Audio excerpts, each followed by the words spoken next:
in these. Yes! We always hear it. I came with This this one, don't sit next to her because you get thrown out of here. You know, I had some wine that day, cause I was. You were, I told Donnie, what did Doug say to us that made me so pissed? He said something to us, but I was so mad. It was us that was. He said something to me, and that's when I told him, fuck you, you're disrespectful. Somebody told me, because, oh, about them bottom corner ladies, it had upset me so much that day. Think about the crimes that people will do on people for some money. Yeah. Because, you know, I don't know what the status of the people are right now, but that night, I just, I couldn't say no. There's times that I was in the hospital. Last time I went there, I was in fucking drunk. Where? Here? No, on the phone. Because she has a That is clean. Which one? Is that true? Okay, where did she go?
I've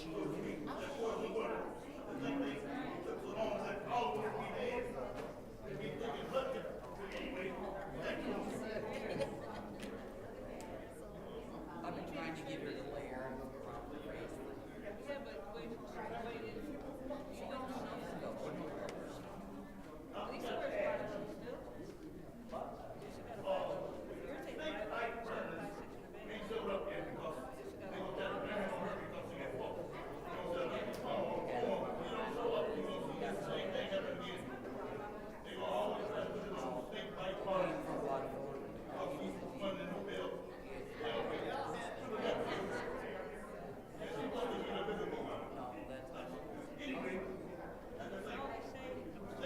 Oh, from the family, yeah.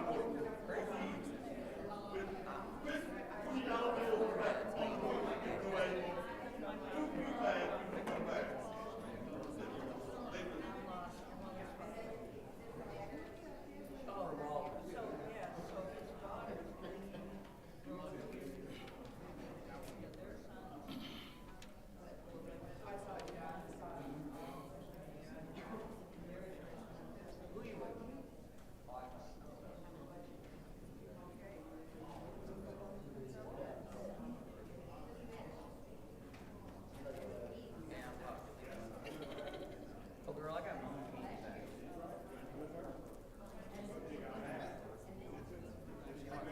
Trucks that overturn my own thing. No, I'm not. Sour.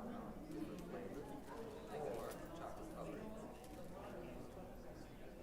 Yeah. I ate edibles and ate none of that.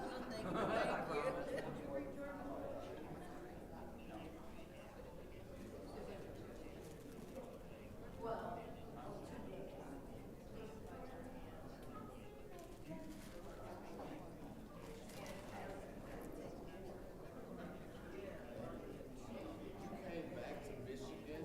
Yes, she did.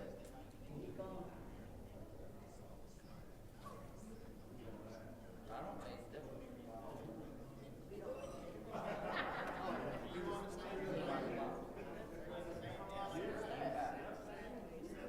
Way off.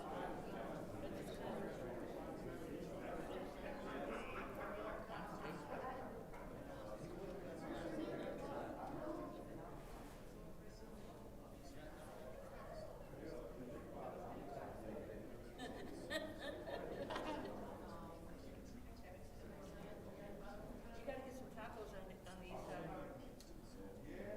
Tell him. cocina meal. Cocina meal. It's over by his store. Me and Di's gonna take him out to the guy. You wanna hear the story? Have you ever heard of Ciano? The old car show when they died, it was the cop. Forever. Like after hours sales. It's spot cheese. Can I not buy?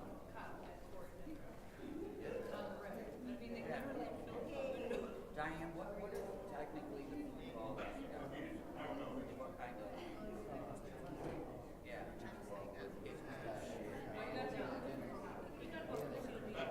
Yeah, they do that. If you want Mexican.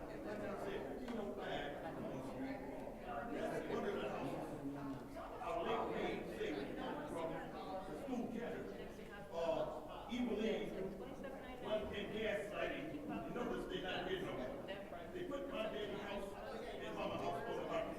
Time they bit the dust. Time they get, daddy was 97. My mom was 91. There's nothing wrong with them. They just opened sushi and A reverend, a preacher. My mom was the first lady in the church. we live right there. First church got a Christ on St. John's Street. When they got all the cars,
said that he got a phone call, and I said to him, oh, I said, the guy that I would talk to at the marathon must have called you a white kid. I said, well, that's neither here nor there. Basically, what he told me is there's a pecking order, basically, and I would find out something, you know, they get it out. He knocked on my door, I spoke to him.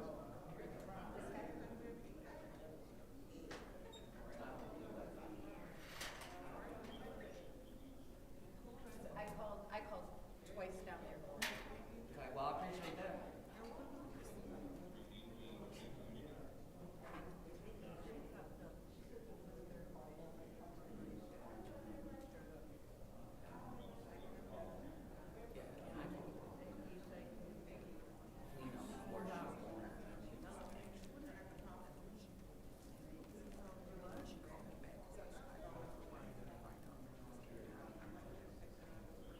Nope, that's not. How you doing, sir? You have me? How are you? I'm doing great. How you doing? So I was told to come talk with you.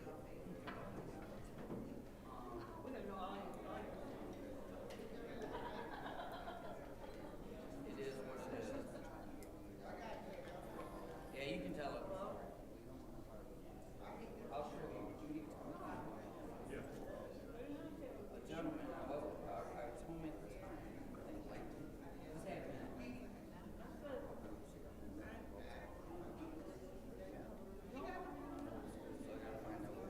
So I gotta find out what it is. 50, 60, my brain is going. Wow, it's sad. So this is for my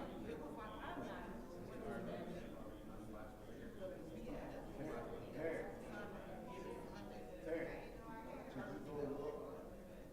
Can you just look? Just look. and I'll tell you. Yeah. Just look. I think you know from the stage. No, I'm standing in my house. He never even took the cover off. He never took the name off.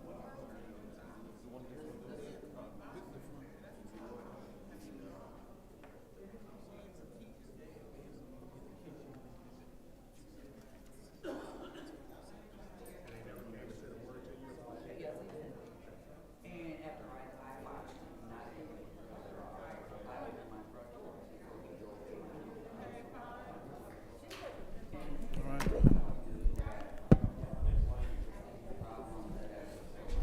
The drinking, Jimmy,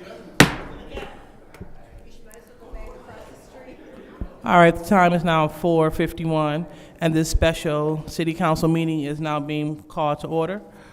Roll call, Madam Clerk. Mr. Alamin, Present. Dr. Lewis, Present. Ms. Priestley, Present. Ms. Winfrey Carter is not in. Ms. Burns is not in.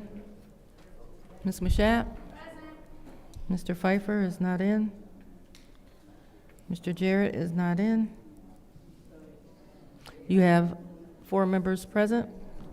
There are 4 members present, so council will be at recess to establish a quorum. But before we go on recess, Madam Clerk, did anyone call in and say that they will not be able to attend today?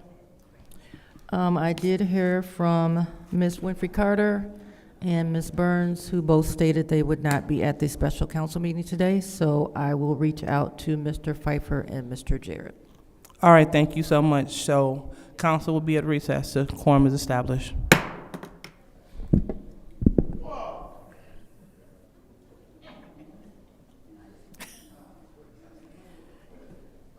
Trish.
happening here? We got it under control now.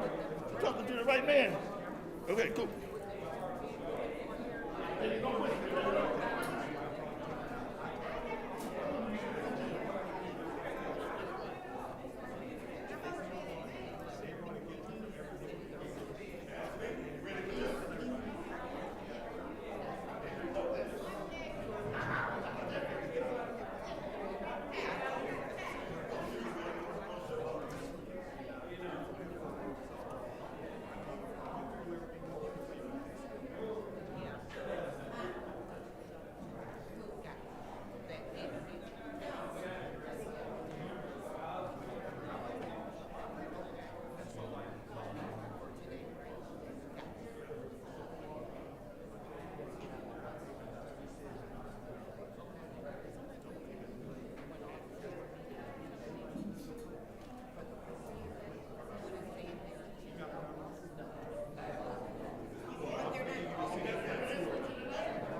Madam Clerk, have you heard, do you want me to, calling this council meeting back from recess? Madam Clerk, have you heard from the other two council members? I did hear from one who will not be in attendance, Mr. Pfeiffer, and I have not yet heard back from Mr. Jarrett. Currently, you have two council members present, Mr. Alamin and yourself, Ms. Priestley. The time is 5:01, and I hereby adjourn this meeting due to a lack of quorum. It is now 5 o'clock, and it's time for budget hearings for the Business Services Division.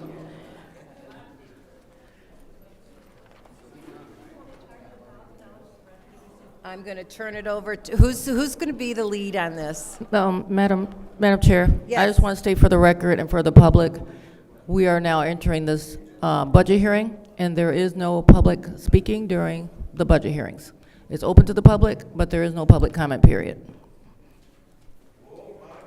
So it's 5:02, and I'm calling this budget hearing to order. For the record, we have Mr. El Alamin and Judy Priestley present at the moment. So who's going to be the ones presenting? You better.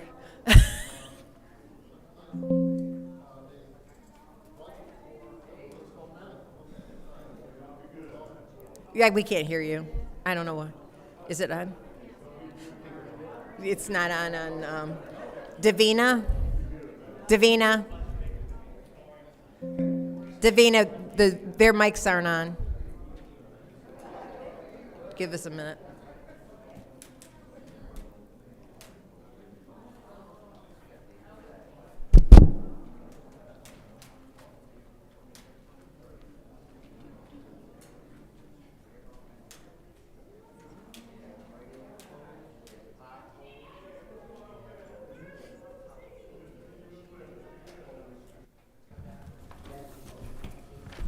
Try it now, Phil. Okay, oh, much better. The budget we're going to be looking at tonight is the Business and Consumer Services Division. And this includes all things like the planning, zoning, economic development, parks, street lights maybe? Yep, street lights. You're talking about entitlement grants and some state grants, DNR grants. We're actually overseeing a wide array of things within the department, with each division having some part in each thing, and that is one of the reasons that they lumped us together under one department. Yep, you're a catch-all. Yeah. One of the things about this budget, as I mentioned before, is a conservative budget. When we prepared the budget, there were some grants which we had not yet received word on. We still haven't received official word, but we're pretty confident that they're going to come through. And that's included in this budget? That's included in the budget. We didn't include the revenue side, we included the expense side, because we expect that, and we're pretty sure we are going to get the revenue. It's just that until they announce it to us, we can't announce it or put it into the budget as a grant. The other thing, which this budget, like all the other budgets, the FY24 budget includes the one-time pension grant that we received, and that's why the pension numbers seem so much higher than anything else. Is because we received a grant that's paying off some of our liabilities. And with that, I'll turn it over to Ashley and Tyler and Carissa. Also, the building inspection is part of this, and Mike's around some. That Mike's over here. So. Yay, Mike. Good to see you, Mike. So one of the things, I'm Carissa Dotson, and I work with the, okay.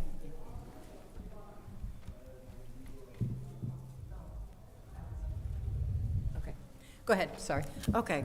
Within the operations and finance part of the department which touches each division, okay?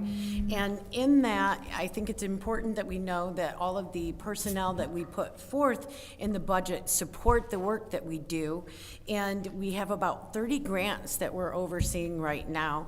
And in that, we have about 160 requisitions and purchase orders that are open, which are actually contracts we're entering into or have entered into. Of our grants, they total right now about 110 million, and they are in various stages.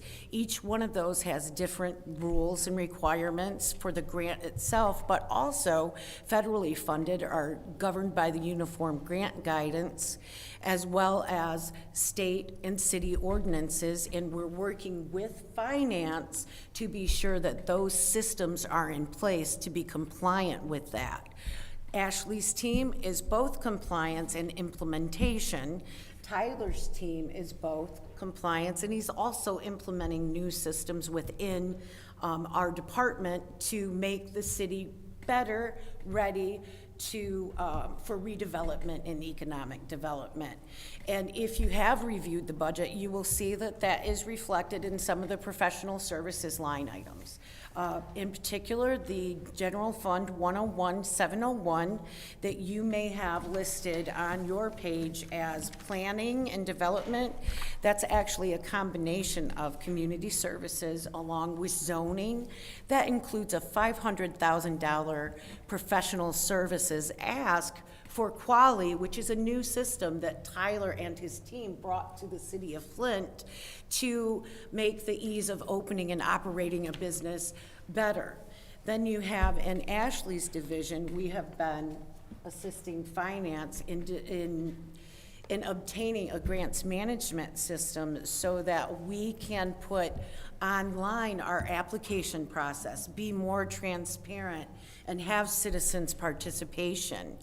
Additionally, within the department, we oversee about 69 contracts that are ARPA funded, although finance oversees the ARPA grant, finance and administration oversees that ARPA grant. We're actually overseeing external clients through the operations division, and then Ashley and her team are overseeing implementation. So I say that to say that we are doing a lot, and the majority of what you're seeing in this budget is personnel wage and personnel fringe, but that is because we are overseeing so much. And to be compliant is a difficult task. We're constantly learning, and as things change, so must we. So I just wanted to let you know that that's why the budget you're seeing is as it is. Okay. Just so you know, I actually professionally was a grant accountant, so I Oh, understand wonderful. grants. Good, good. A little bit, maybe not so, oh, look at Shay's going, Judy. All right, so do you want to go first, Tyler? Talk about your part of the budget, or? Yeah, my budget is primarily, like Carissa said, wages and fringe. My team is 3 zoning staff, 2 zoning coordinators, and a planner 1, although I would love to have double that. And then I have 4 other folks on my development team, an economic development program manager, a small business specialist, and 2 licensing techs, and then myself. So we are essentially the first and last stop of any development within the city of Flint. That could be a residential project, that could be a small business. I am the main point of contact and attaché for all work happening at Ashley Capital's site. So we are who you start with when you think you want to start a business, all the way through either sunsetting, expanding, or growing that business. We also staff and support 5 boards and commissions, so these are integral to any sort of process that the city has. My zoning team and I support the Planning Commission, as well as the Zoning Board of Appeals, as well as the Historic District Commission. We also play guardians and protectors of the historic districts. We're working with friends in Oakland County to actually have a comprehensive catalog of every historic district within the city that will then include a public outreach campaign to the owners of that property to better assist them. On the development side, we also staff and support the Economic Development Corporation and the Brownfield Redevelopment Authority, which are component units of the city very similar to that of the DDA. That's kind of a large 30,000 square foot overview. We essentially are involved with anything. If it touches the land or touches a dollar, we are playing a part in that. This team started as just me and a planner one 2 years ago. When we started with just this one planner one who was staffing all 3 boards and commissions, who was personally driving meeting materials to their homes, who was handling every sign permit, every deck application, every single thing that came into the city, including but not limited to every single cannabis application that came into the city, which now has one dedicated employee that only focuses on that because of the deep minutia that that work requires.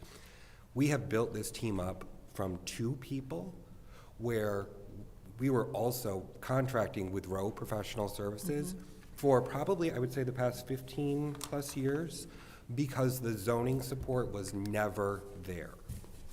Never there.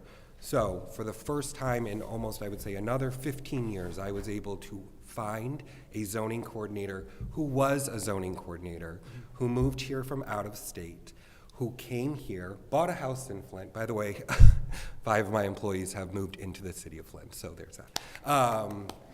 But we have gone from a development process where your average site plan, that's just zoning, that's before it gets to Mike and his wonderful team, took 260 days.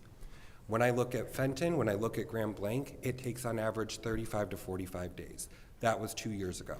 Now, we are able to process a site plan on average in 35 days. For comparison, Building 1 of Ashley 2 took over 2 years to go through the site plan review process. We got it done in 62 days.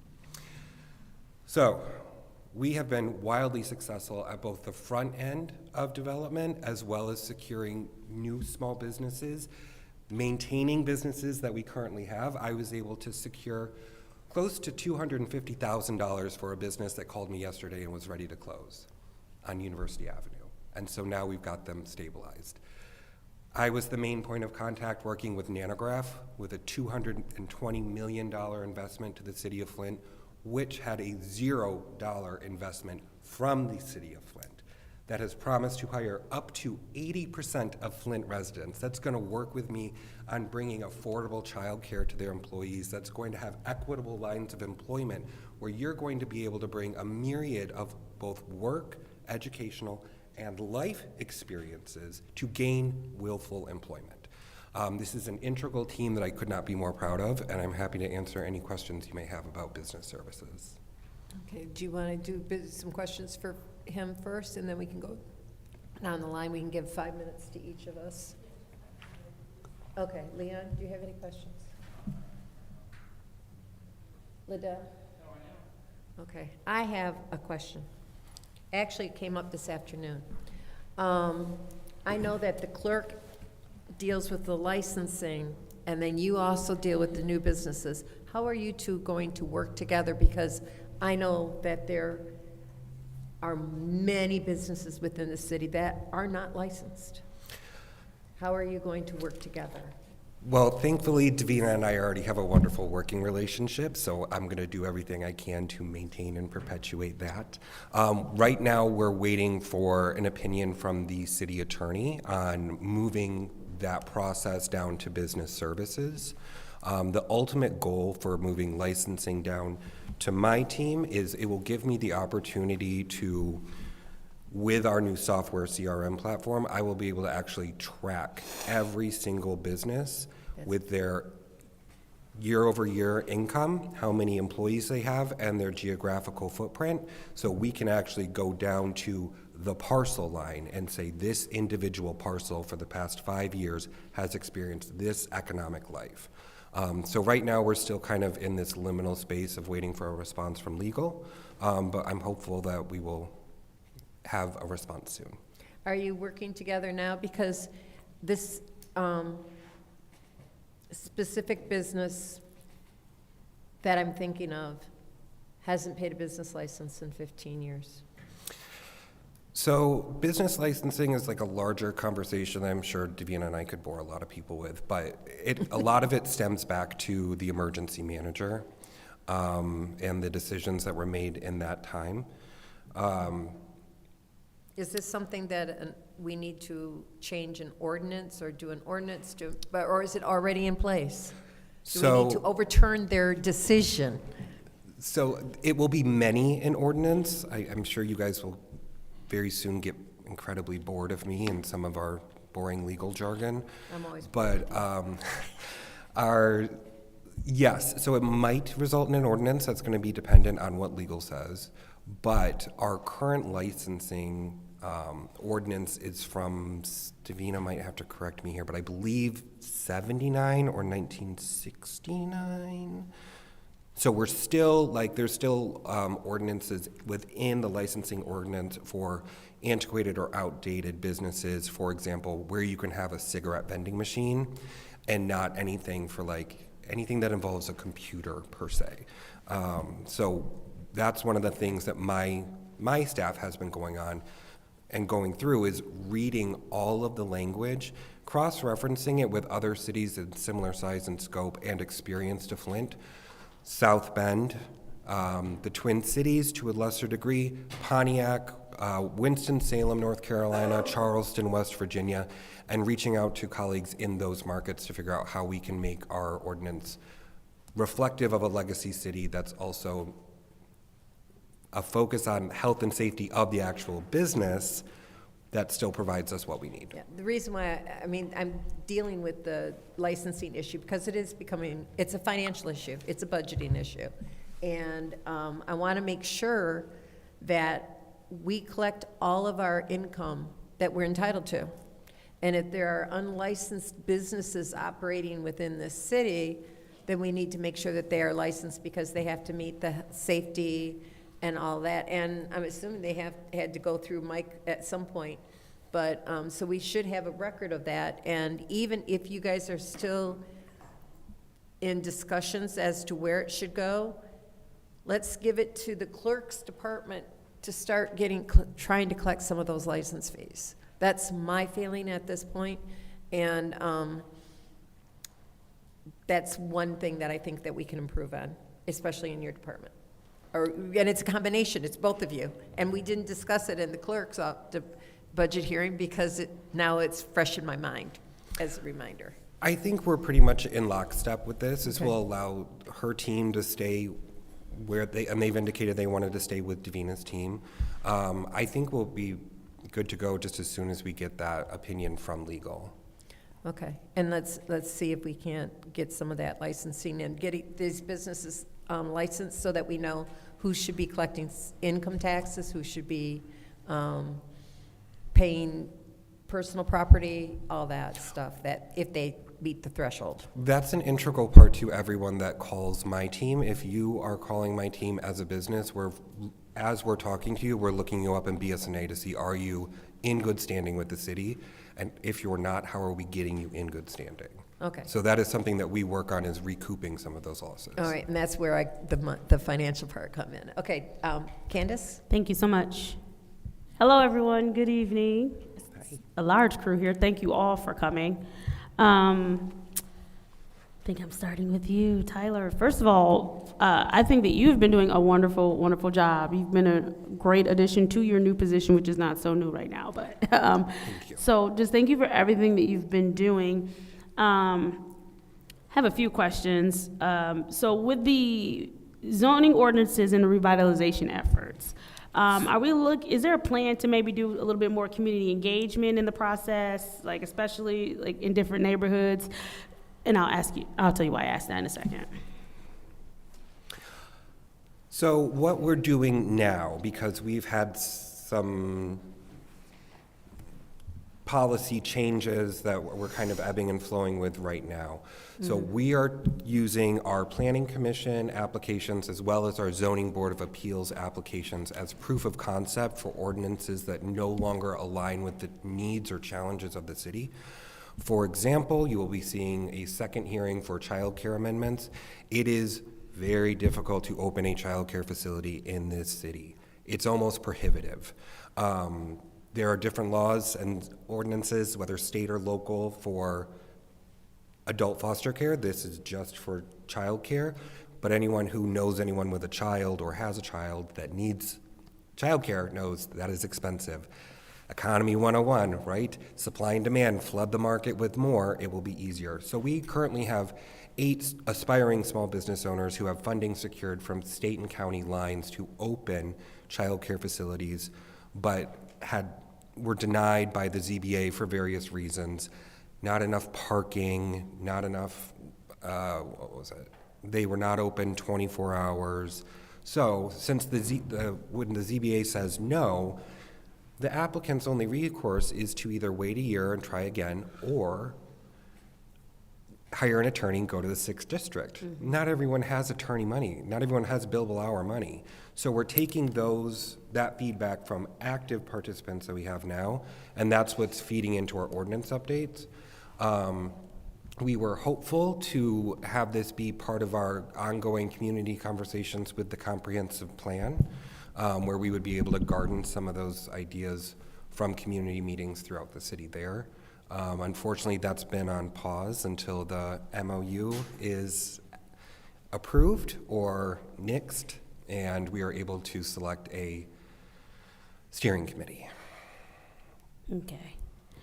And so one of the things that we know is happening, and with a lot of state and federal grants, right? There are some grants that maybe still up in the air. I know with our ARPA money and stuff, we're not in any danger of any clawbacks. But when we look at state and federal grant utilization, is any of that included in the budget for this department? And if so, what's the contingency? Like, what are we looking at if, for whatever reason, there are clawbacks or some money is taken back? We have planned for our grant to come in to the planning department. A number of their employees normally would be funded through a grant. We haven't received word that we're going to be funded just yet. So that's the revenue side is not in the budget at this point, but we expect that we're going to hear probably before July 1st, I imagine. Are you talking about the Leo? Yeah. Oh yeah, that's in the back. Yeah. So, we just can't announce it because we don't have the word. I understand. So is there any part of the budget for, and I'm just gonna say this entire department as a whole, where grants, federal grants or anything are playing a part in how you came up with your numbers? And if that is, and those grants are clawed back, paused, or whatever, frozen, or if we don't get them in a timely manner, what is our contingency plan? Like how many projects or how many different things that we plan to move forward on would be halted because we don't have that money, because we based our budget off of it? I think that's a 2-part question. Okay. For this year, we have it so that we can fund the department if the grant doesn't come through. You said we can. Pardon? We can? We Okay. can. One of the features of our new grant management software is that it alerts us to other grants that we might have an interest in. If we say we want to have a grant that will help us with planning or zoning, we put that in, and every time a grant comes up that pertains to that, they'll let us know that there's a grant out there that we should apply for. Okay. I didn't hear you, I'm sorry.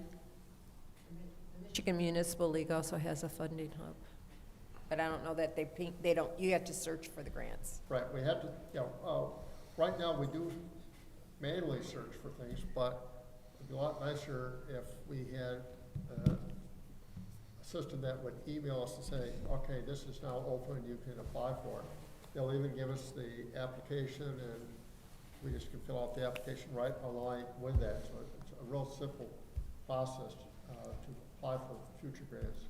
I'd like to also add that the grants, the entitlement grants that we have received, which would be your CDBG, ESG Home, we have Home Art, we have CDBG, CARES Act. Although those admin dollars are set to last for a certain number of years. Like with CDBG, it's about 7 years. ESG is 2 years. Unless the federal government takes those congressional appropriations away from us. Administratively, we are okay for a period of time in the future. We just won't have the program funds to finish projects. Now, that being said, I can't give you a number of where we're at in projects right now. You raised a very interesting question. But I just wanted to make you aware that unless they're falling back, far back in the past, we should be okay for a while. In the 279 fund and 282. I would agree with it. So then, with that said, if something does happen and for whatever the reason, projects are in jeopardy of being put on hold, do we have a contingency plan so that it doesn't so we are able to complete projects? Is there maybe, and I know this is such a difficult question, right? Because normally how government works is the fact that if there are grants or things that have been made, then you can count on the fact that that'll happen. Obviously, we're not there anymore. And so I'm just wondering, as a city, how we are kind of preparing to not have to stall our own growth and our own development if that does happen from maybe a state or a federal level where we're not able to receive funding. Is Flint ready to still be able to sustain Flint? I don't have that answer to, but I would like to add that in the evaluation of that, we need to look at the size of the projects that we currently have. That makes sense, yeah. The way that Ashley and her team, along with administration support and yours, have funded projects that are more shovel-ready.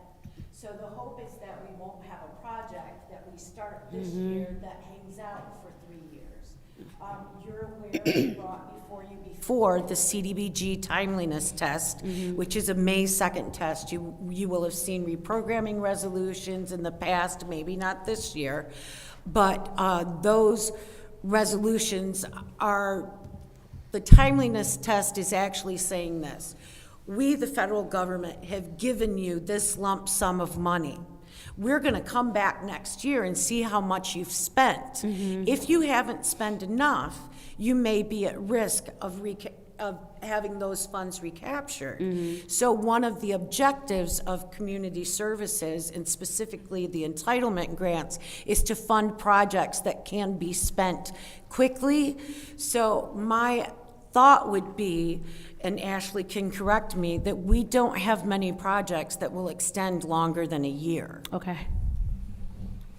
All right, thank you for that. This is, you all sitting here, I can honestly say, and I don't know if this is like a no offense kind of thing or a nod to how much confidence I have in your department. But as I was thinking about as things change and how Flint sustains itself and how we look at our different departments, this is one of the departments that didn't really cross my mind that much in a troubled way.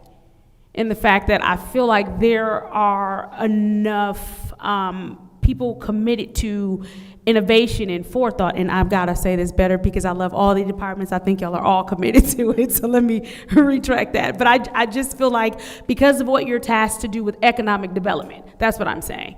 What you're tasked to do with economic development, I have confidence that you all will be able to figure out how we can still develop and how we can still continue to build our city in a way that it almost incubates us in case of outside circumstances.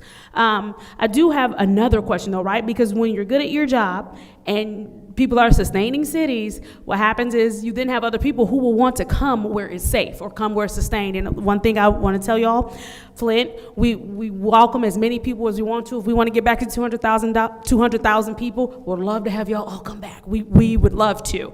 But as we grow and move, because again, I have that much faith in your department, how are we ensuring that we are still sustaining and being fair to residents here? I know that nobody up here is going to do anything purposely that can trigger gentrification. But what I just described was if we enter economic times where other cities are not necessarily sustaining how we are, and then more people come in, how are we prepared to, with some of the projects that you're talking about, some of the jobs and all of that, are we prepared to deal with maybe an accidental push out of residents? If no one bothers, I can take the first shot at answering. I knew you would. Go ahead. Right. It's a good one, though. It's a good one. When zoning was started because of racism, let's be very clear. Zoning was started because of classism and racism. What we have up in my department that my staff looks at from their first day to every single day is the original zoning map of the city of Flint that outlined what the land could be used for and by whom. We are also very much aware that there are opportunities to make innocent mistakes, which is why we have an open line of communication from entry-level employee to me and every person in between. We also take it upon ourselves to stay educated. Right now, my staff is all reading collectively Strong Towns, Walkable Cities, and The Color of Law.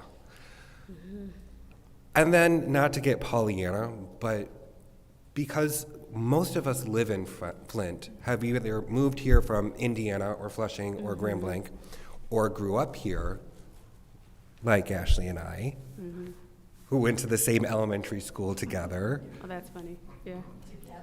Well, I'm considerably older, but she went with my sister.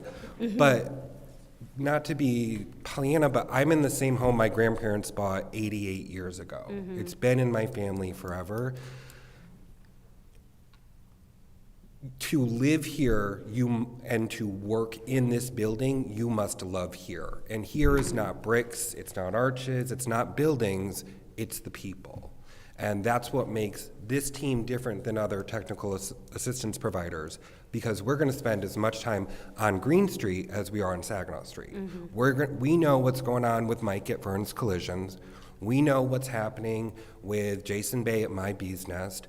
And we are keeping an eye to make sure that those stupid lights at Dollar General finally got taken care of. They did, thank you. You're welcome. Thank you very much. But we are actively here. So one of the things my staff does when they start, if they're not from Flint, is they go on a mural tour. I want 50 murals that are outside of a 5-mile radius of Flint. I want to know what's on them, what streets are on them, who's in those buildings, and who's on that block. And until you can tell me which side of Leith Street is the east side and which side is the north end, you're still learning. So we can't guarantee that there won't be gentrification, but what we can do is keep both doors open to say, hey, please come in, and hey, please come with us.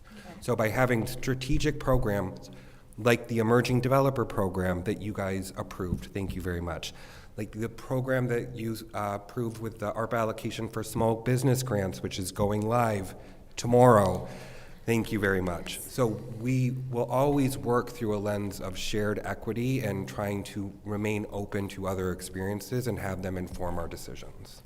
Okay. And then, oh, darn it, of course. Thank you. You can email us. For the first round type thing. Leon or Liddell, does anybody have additional questions before we go on? We'll come back if we need to. I do have one. Okay. Tyler, can you, do you know when that emerging developer program is going to start? Hopefully soon. So I'm encouraged that they were both funneled through LISC, which is a CDFI across the street. They are a national organization, and so when you play with national financiers, they have an interesting relationship with expediency in that there is none. And unfortunately, due to some of the changes happening in DC, with different funding streams being threatened, different programs that they support being threatened, with the very notion of CDFIs in general being threatened, that has drastically slowed things down. But since the small business grants go live tomorrow, I'm hopeful that the emerging developer grant or program would go live early Q3.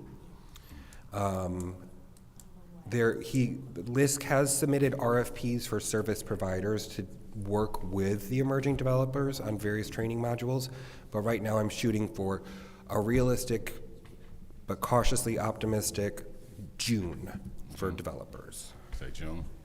Yeah, I don't want to miss building season. That's the biggest part. So if we do the first year starting in June, a lot of the developers could be ready to start moving and grooving.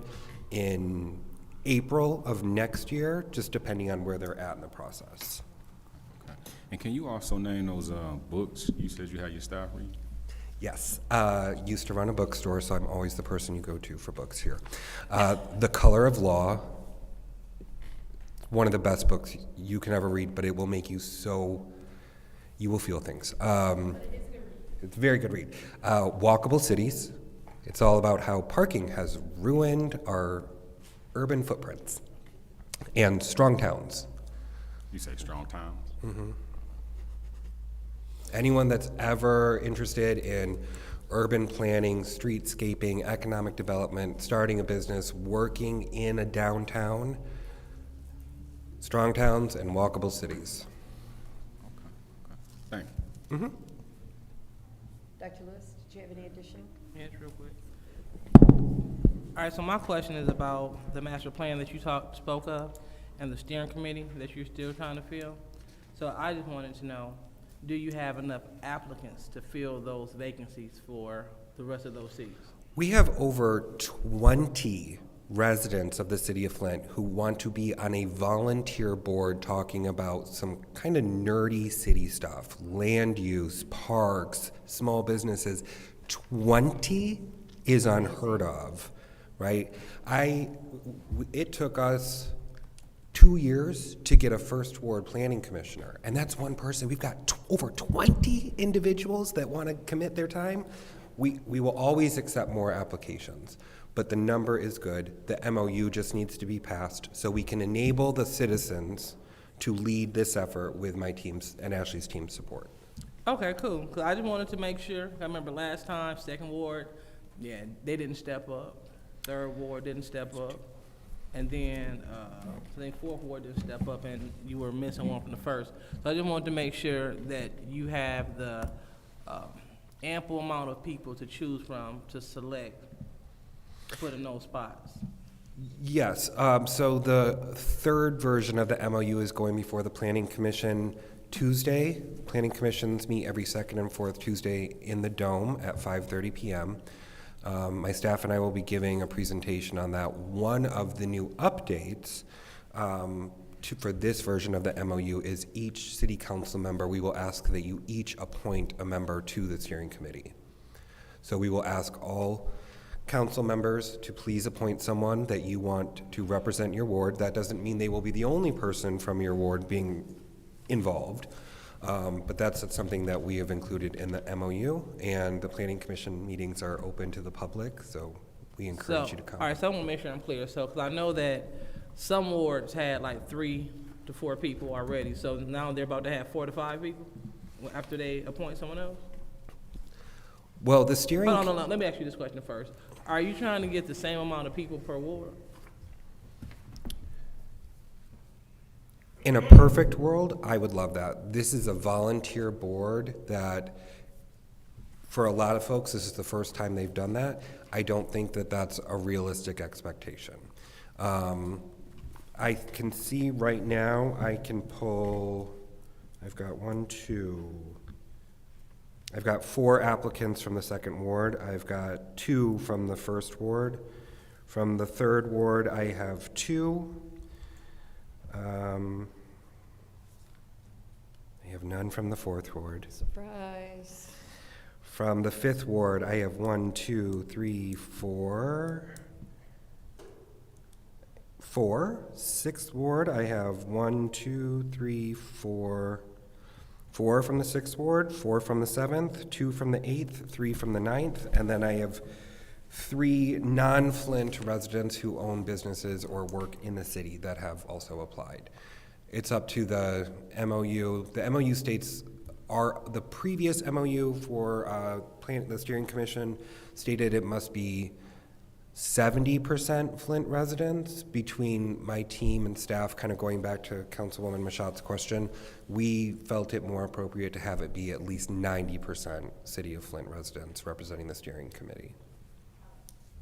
All right, so that definitely makes sense. So you have 4 people to choose from the second ward, right? I won't be choosing from them. Each council member, if this MOU is approved by Planning Commission and approved by City Council, would allow each of you to self-appoint someone to the steering committee, and then the planning commission will hear pitches from everyone who has applied as to why they want to be on the steering committee. Now that we have a fuller planning commission with actual representation, I feel very confident that they will be able to select a highly qualified steering committee. And I don't expect everyone who's applied to be on the steering committee to say yes to being on the steering committee. I think there are some folks who are going to hear how much involvement is required to be like, actually, I'll be on a subcommittee. I really just care about parks, so I'm going to need you to catch me at the once-a-month meeting about parks. I can't commit to all of this time. So, long-winded answer, but we have a good amount of people who are hoping to sustain their interest. Okay, not a problem. So I just wanted to make sure that we've done our part to make sure that you have the candidates, to make sure that we put the word out, to have people to apply to represent our ward. So, thank you. Thank you. Okay, in regards to the MOU, I'm gonna take one follow-up. I met the head of the planning commission, which I can't remember the name because I'm terrible on the names. Chairman Wesley. And I was told that the language of that MOU was boilerplate language. Yeah. And how much it changed, and that was one of the things that we wanted to bring up when we talked, I think, about this, when it comes back to council. And I want to make sure that we know what any changes from that boilerplate is in that. So just that's just for future reference, why we were talking about it. All right, thank you very much. Does anybody have any other follow-up questions? That's just for Tyler at this point?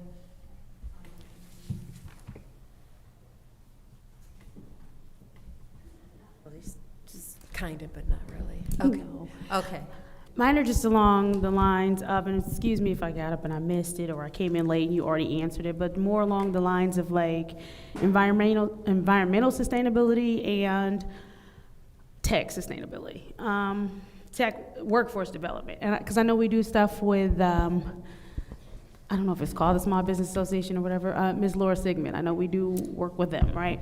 And so when we're building out our budget, how is environmental initiatives and tech initiatives, how is that reflected in the budget? Like, can you just be a little bit more specific with how we're maybe putting more money into those kind of programs?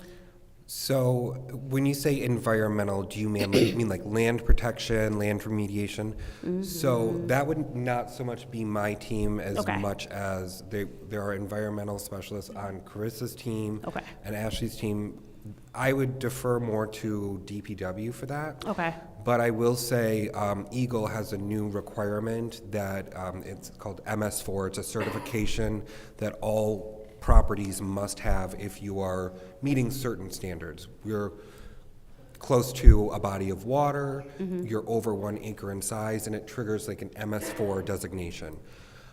So my zoning team and I took point on getting the city MS4 certified with our colleagues in water, sewer, BSI, of course, Jack and Mike and their team.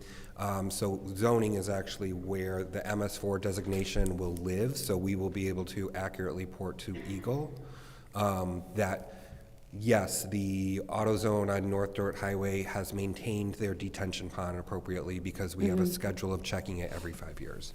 In terms of tech, Carissa and Ashley could speak more broadly about their program. What I have for our team as well as for the BSI team is the program that y'all approved last year, which is Quali. It's a CRM platform, which is essentially digitizing the entire development process. So it, one, allows us to directly communicate with applicants, and two, allows them to upload every single thing that they need to for a site plan, for a permit, for a license, across the initial startup phase with zoning, through economic development, through to getting your CO with Mike's team. Okay, and then for Che and Mr. Moore, are there any other things that we are maybe not seeing or highlighting as we're asking these questions in the budget, just for Tyler specific area that would be important for us to highlight or make sure we're taking note of? What specifically? I mean, can you? So, okay, we're looking at those numbers, we have a very broad view. Obviously, we have these that I'm not gonna speak for everybody else that I literally just got and looked at today. And so I'm just trying to make sure, is there anything else here that maybe, I can just maybe send follow-up emails in case I read over and see something. Yeah, I have one thing in my budget that you'll see there was a $45,000 allocation. If Chris and Phil or Shay want to correct me, please do. That has consistently been for row professional services to handle our zoning needs. Since my team doesn't need them anymore, we're going to reallocate those resources elsewhere. We would like to work with our friends at Strong Towns, which would... Strong Towns? Yes. Okay. That kind of, they're an organization that harkens back to what you were originally asking me about, with sensitivity to those that are already working here, as well as specific land use attorneys, because we get very deep into the weeds, and so that's one thing that is a little different. I'm glad Tyler was here. Councilwoman Mushat? Yes. I would say that within that same line item that $45,000 is, earlier, I think it may have been before you came in, the professional services line item in the budget that Tyler's team is also in is $545,000.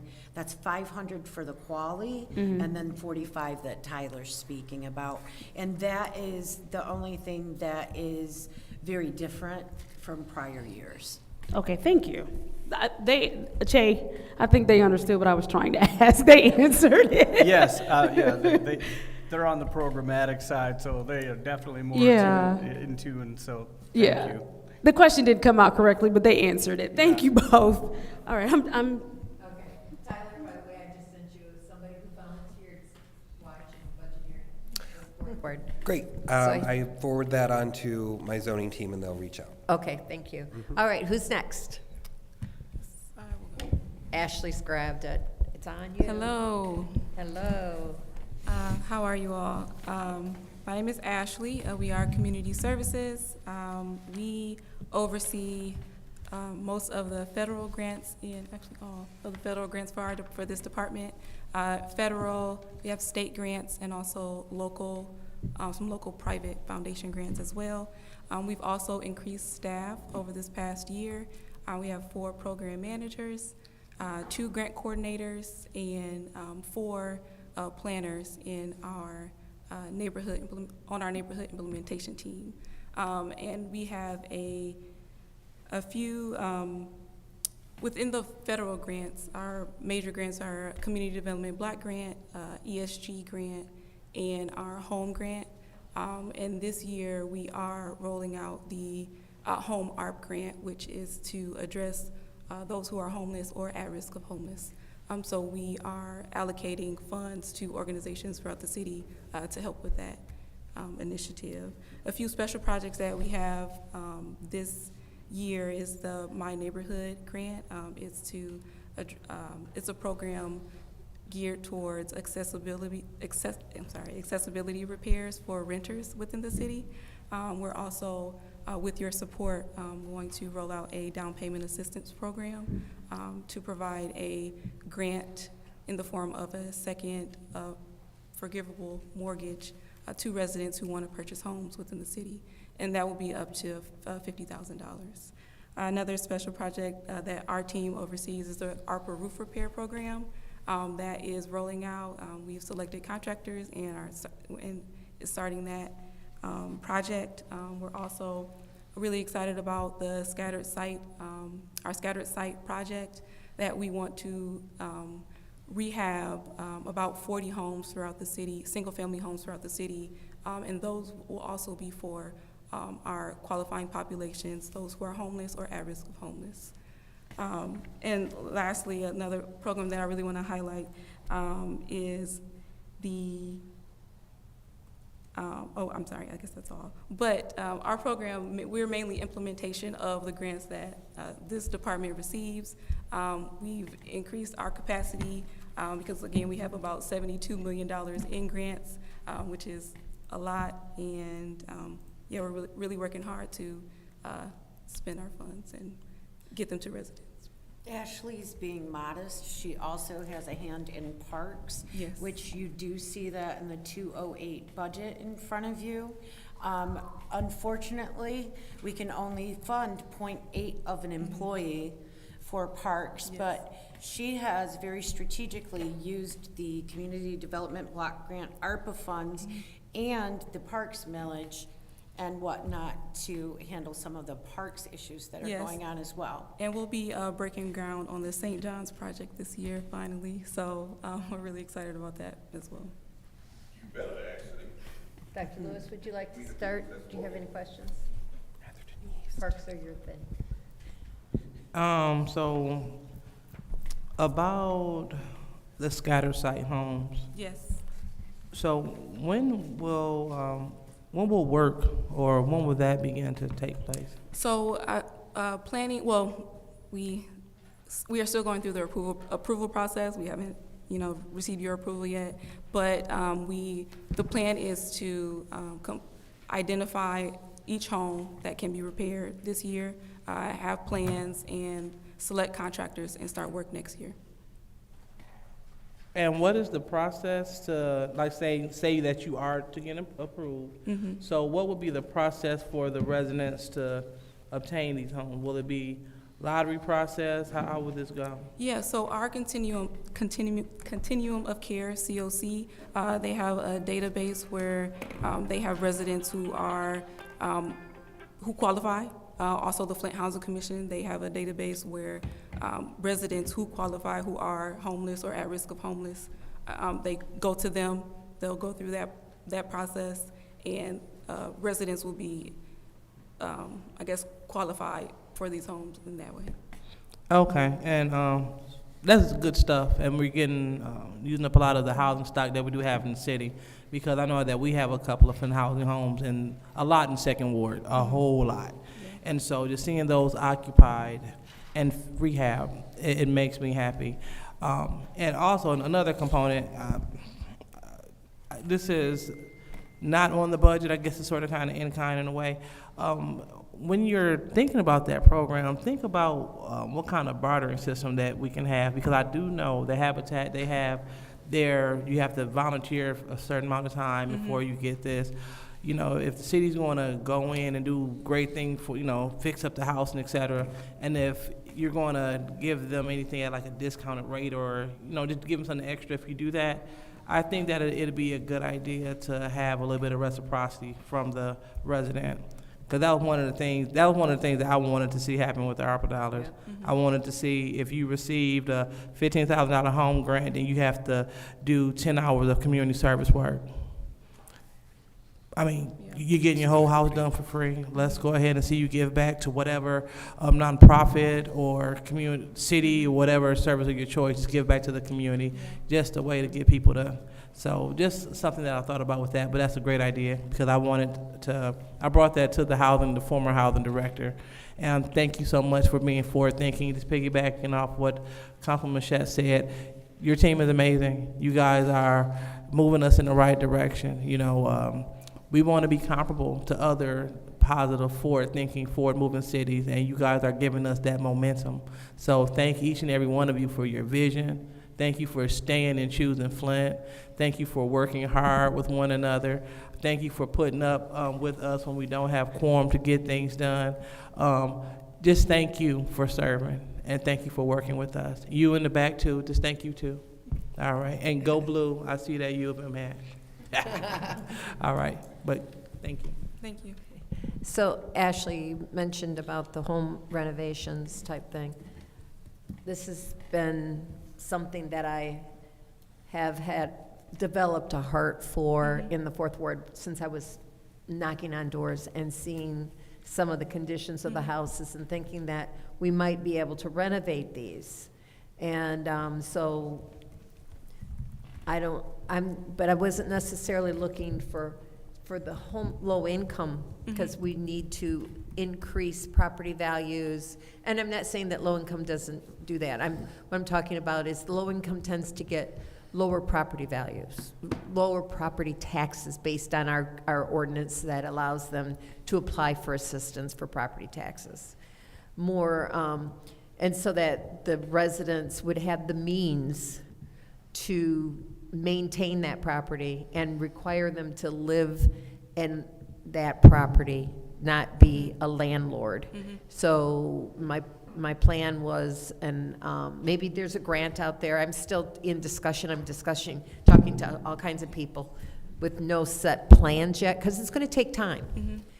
But it's to renovate land bank homes using apprentices. So we got that economic development, job opportunities, training, and then selling them to homeowners. Does that sound, Tyler and I've talked about it.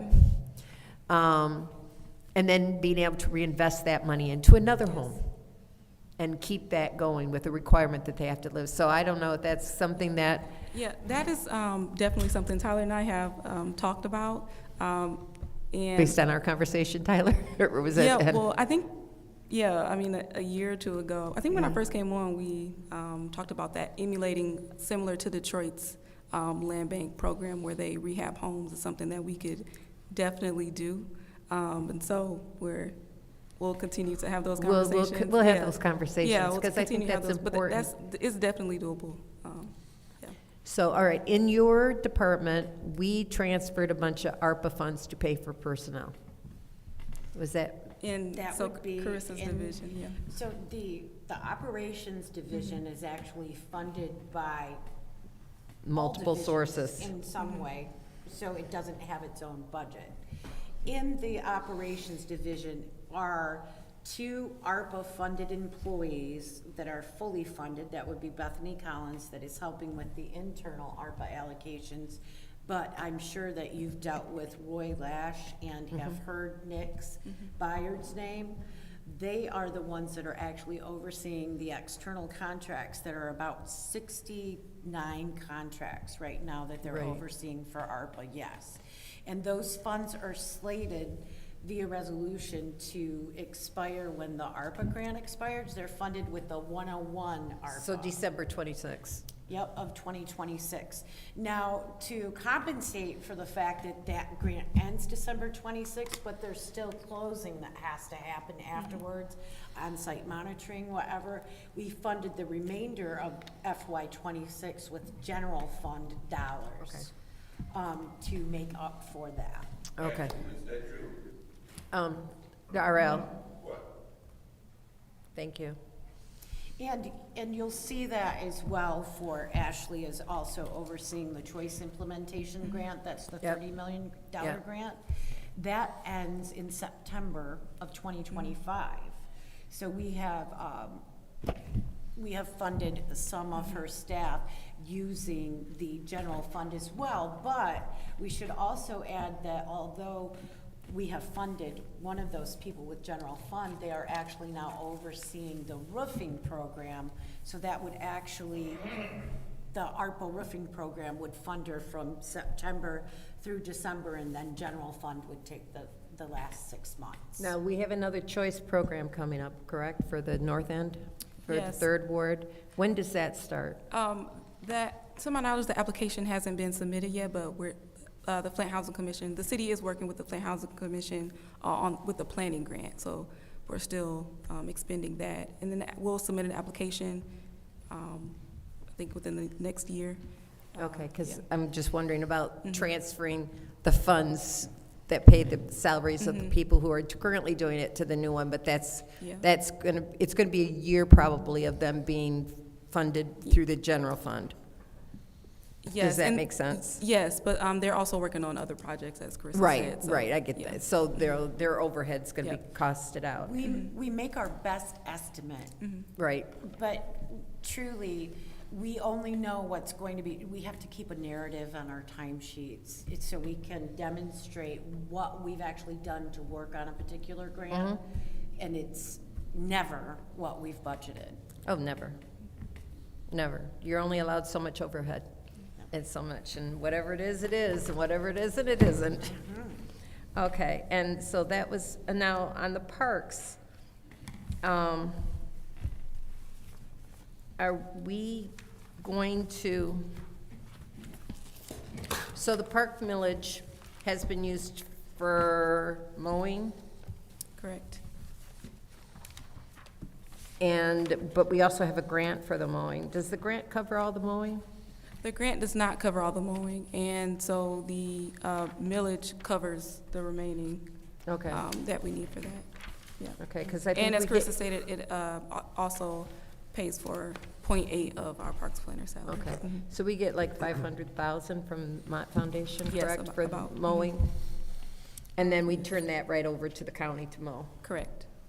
Okay, Well, and actually, this year, we are requesting invoices, so we will see an invoice before we pay. Yes, yeah, yeah, good thought, yeah. good thought. I like that idea a lot, as an accountant who has to do that with one of my clients right now. Let's see, what else was there that I had a question on? I think that's it for right now. I might have a follow-up. Candace? I think you all have pretty much answered some things. I just want to know, can you clarify the implementation timeline for the home ARP, right, ARP, home ARP settlement, scattered site project, and then the ARPA roof repair program? Yeah, so the ARPA roof repair program is live right now. We're selecting a contractor, and within the next year, we plan to complete. We have 55 homes selected, so we plan to complete that within the year. For the scattered site project, planning will take place this year till the end of this year, and we will begin work next spring when construction season begins. That grant expires in 2030, but we hope to complete that project by 2028. Okay, thank you. And then with both of those programs, are either one of those programs one of the projects that could possibly be stalled? Be stalled? Like if for whatever reason federal funding or anything changed? Are either one of those projects that could be stalled by that? The roofing project. Yeah, the roofing project is ARPA. So we've already received that revenue. I know, but I want it on the record. Oh, okay. Yeah. So we've already received ARPA. Go ahead, I'm sorry. We've already received ARPA, so no. According to the ledger. But for home ARP, if there were, to be a clawback, but those funds are also, have been allocated to us, or awarded to us. Got it. Yeah. So there's we wouldn't be waiting, nothing reimbursed, nothing, so we're just fine. Yes, it is reimbursement. Okay. Yes, that is a reimbursement grant. Okay. So ARPA roof repair program, fine, safe. Are we going to start repairing roofs this year? Yes, we are. Okay. Yes, we are. Cool. Do you know the timeline on when it'll start? Are we looking at late spring, early summer? As soon as council approves. We're looking at,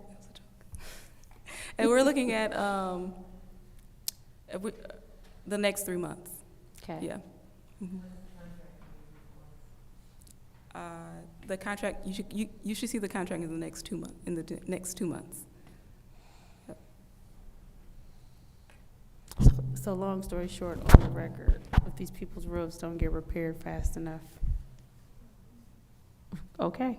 Thank you both so much. I think my other questions were kind of answered kind of in that back and forth there. I don't have too much more for your particular department, only because I think we've had the pleasure of kind of discussing your budget and any questions we might have had ahead of time. There's nothing else that, and I will say for the record, there's nothing else that needs to necessarily go on the record with what you broke down and what we discussed when we talked about your budget.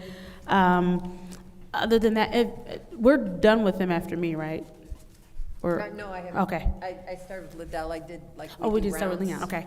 And so then, my final question, because I think we will be done after Leon, right? Okay, for everybody here is, Well, not for, I don't, no. no, we no, still I mean got- with this With Ashley. particular, yes, Yeah. Ashley and Tyler's Yeah. part, okay. And so it's a question for both of you, is that when you look at this budget and everything that's put together, obviously, you all helped to inform this budget and everything that's in it pertaining to your departments, but when you look at this budget, is there anything more that you would think more funding you would benefit from more funding for? Because obviously the mayor presented a balanced budget, but if for some luck of the draw or whatever, something happens and we are able to, do you think that this budget fairly represents the work you'll be able to do for the next 2 years? Or is it, if for whatever the reason more money became available, there are some more things that you could see funding going toward? I know that is such a loaded question.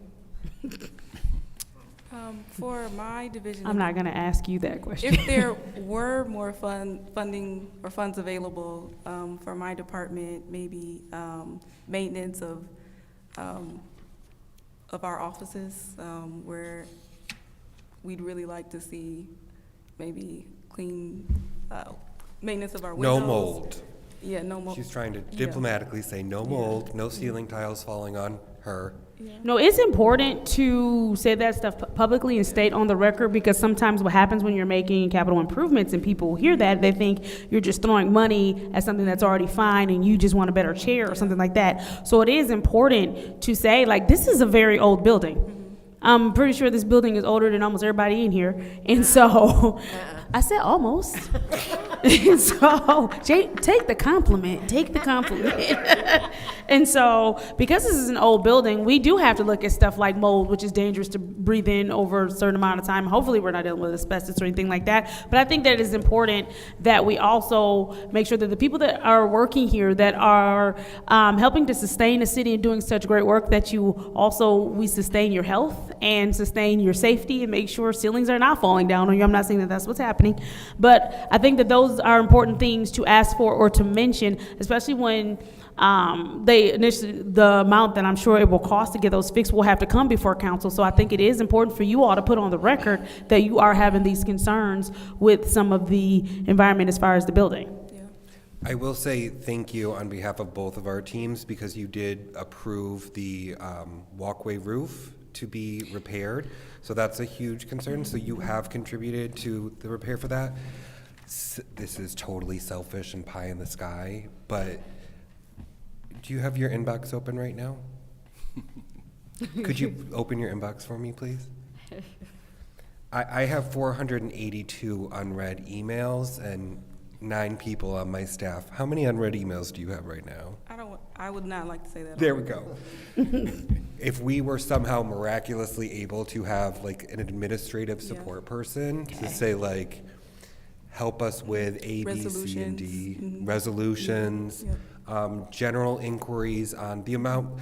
A lot of my zoning team gets, a lot of the city just defaults to asking zoning, which is great, and we'll direct you, but we're a lot of the times not who we can help you.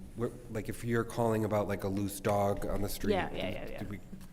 I got nothing. I'm not running after a dog. So when you dial the number, I kid you not, because I've given the number to residents before, just like what's supposed to be our generic number. It either comes to you all or it goes to like Heather or somebody. That is so random. Yeah.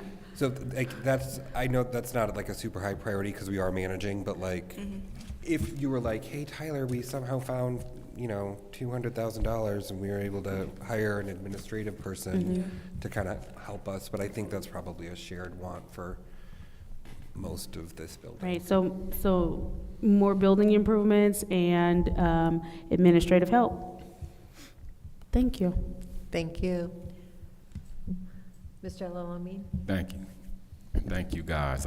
Definitely just echo what my colleague said. Greatly appreciate all the work you guys are doing. You answered a lot of my questions. It's just a couple I just want to reiterate and make sure I got clarity on. I was definitely a big supporter of the community benefit plan we was trying to get passed. When you talk about the scattered homes, I wanted to know, will you guys be making it a priority to try to hire local small contractors who never get an opportunity to really bid or get past a lot of the red tape that the big developers get through because of funding, insurance, and things like that? When we look at all this development coming through the city, you don't see none of these, small minority companies having an opportunity, nor are we reaching out to have individuals from the community who may have those skilled trades background to be on those sites, but yet they're getting these tax breaks and things like that. So with this program, which we have a lot more control over, will it be a top priority for you guys to kind of recruit locally minority small contractors to work on these projects? Yes, absolutely. We have a contractor list that we reach out to that includes local contractors, but also these are federal dollars from HUD, and they require us to solicit to local minority and women-owned contracting companies. That being said, we also, although we're informing them, we Correct. cannot give local preference. Right. Using those dollars. Right. Our requirement is to be sure that they participate. Well, we give the opportunity to participate. However, we cannot give local preference when we are rating. Evaluating, while we're evaluating the bids, yeah. But definitely, Yeah. definitely making them No. aware. Yeah. Outside of this, I would say that it may behoove you to have those contractors that you know also reach out to our purchasing manager. They may also have a list that they could be on for when we are actually letting those out in the public. Absolutely, I would definitely love to be aware of that. I definitely know a lot of contractors and organizations who do this type of work who could benefit from it. And then my other question, is there like a set cap amount that you guys will use for each home? So say for instance, 50 grand for each home to do a renovation or? Yeah, actually, we're estimating about 60,000, 40 to 60 per home. Okay. That 60, I think, would be more idea to really do a full renovation and so forth. I just have a little bit of experience in this field, so I'm excited to hear y'all talking about this. And then, like going back to the small developer project, if things get going with that, will you guys consider some of the individuals coming out of that program to bid on these projects to get some experience building and things and make that like a collaborative thing? That would really be a great opportunity. Yes, however, through the EDC, we submitted a grant application with Laura Sigmund of Best Practices Consulting for a procurement program that we're calling Buy Flint. And what this is going to do is it's going to connect small businesses to major purchasers and buyers in the area, and it will also then link them to each other. So that way, if Mike at Vern's Collision knows that he's going to constantly need bleach and solvent and cleaning supplies, he can contract with Sally at Ace Hardware on Pearson Road, and we keep that money local. However, in the spirit of honesty, because you can't learn till you know, and you can't know till you're told, part of the Buy Flint program was an honest, real talk conversation with the buyers that we have in this union town. When you are a small business, and I was a small business specialist, I ran Totem Books and Reclaimed by Whaley, small businesses I love. My grandmother started a small business here before she could have a line of credit. That being said, this is a union town. When you go up against the unions, you need to be able to guarantee two things. You're on time and you're on budget. So part of our Buy Flint program was honest conversations with major buyers in Genesee County. These small folks that they gave chances to, it was something like, the metric was like 78.6 or something % of them ended up not telling the truth on what they were able to provide. The amount of folks that would go pick up day laborers to do work that were not actually certified mechanics, electricians, plumbers, that set them back many, many, many, many days, months, weeks, sometimes years, was deeply concerning. So before I say Tyler Bailey, Deputy Director, is co-signing this person, their business, and their work. Please hire them. They are going to be integrated into this Buy Flint program, where my team, Laura and her team, and some of our colleagues from the Detroit Economic Growth Corporation are going to find those pain points with those small business owners and then train them up and then push them out in front of procurement opportunities. Awesome. And then I heard my colleague, she had mentioned, Ms. Judy, about the raising property values and things, which is important. But I also think we definitely need to have a balance so we don't create that gentrification that we were mentioning earlier, and really give local folks a real opportunity of home ownership and so forth. So I really would hope you guys really consider that when you look at, for instance, the new homes that just came in the 3rd Ward. The average Joe around here is not going to be living in them, and that's by design to keep certain people over there when you look at the prices on them.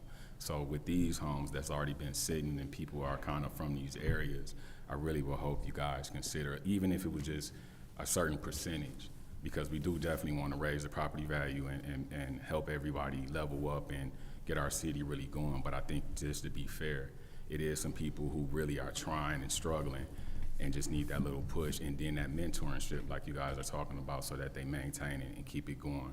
I ask that you guys just really consider that in this process. And then my other question was going to the parks. Is there any planning or anything around doing something with Max Brandon Park? I tend to like to walk in that park. A lot of folks, especially a lot of elders and so forth, is for years been doing it, and it has so much opportunity. And as they're tearing down houses and trees are getting removed, you could just see a crazy vision to do some cool stuff in that huge park. So is there any planning or ideas around doing something with that? At this moment, no. I do know that with the New Choice grant, they've spoke about Max Brandon Park and maybe doing some planning around that. But at this moment, we don't have any dollars allocated to do work there.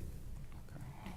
And then my last question, it may be you guys' department or another area, but I was just thinking, once you get the scattered homes up and going, in other words, do you guys have some, or could it be something tied to doing something like similar, with the city do something similar like the Clean and Green that the Land Bank does, to where like my colleague Judy has said, we can create like an apprenticeship type of program, and we have individuals cutting grass to help, because we have some, when you tear these houses now, we got a lot of vacant lots and things like, even Land Bank can't keep up with it.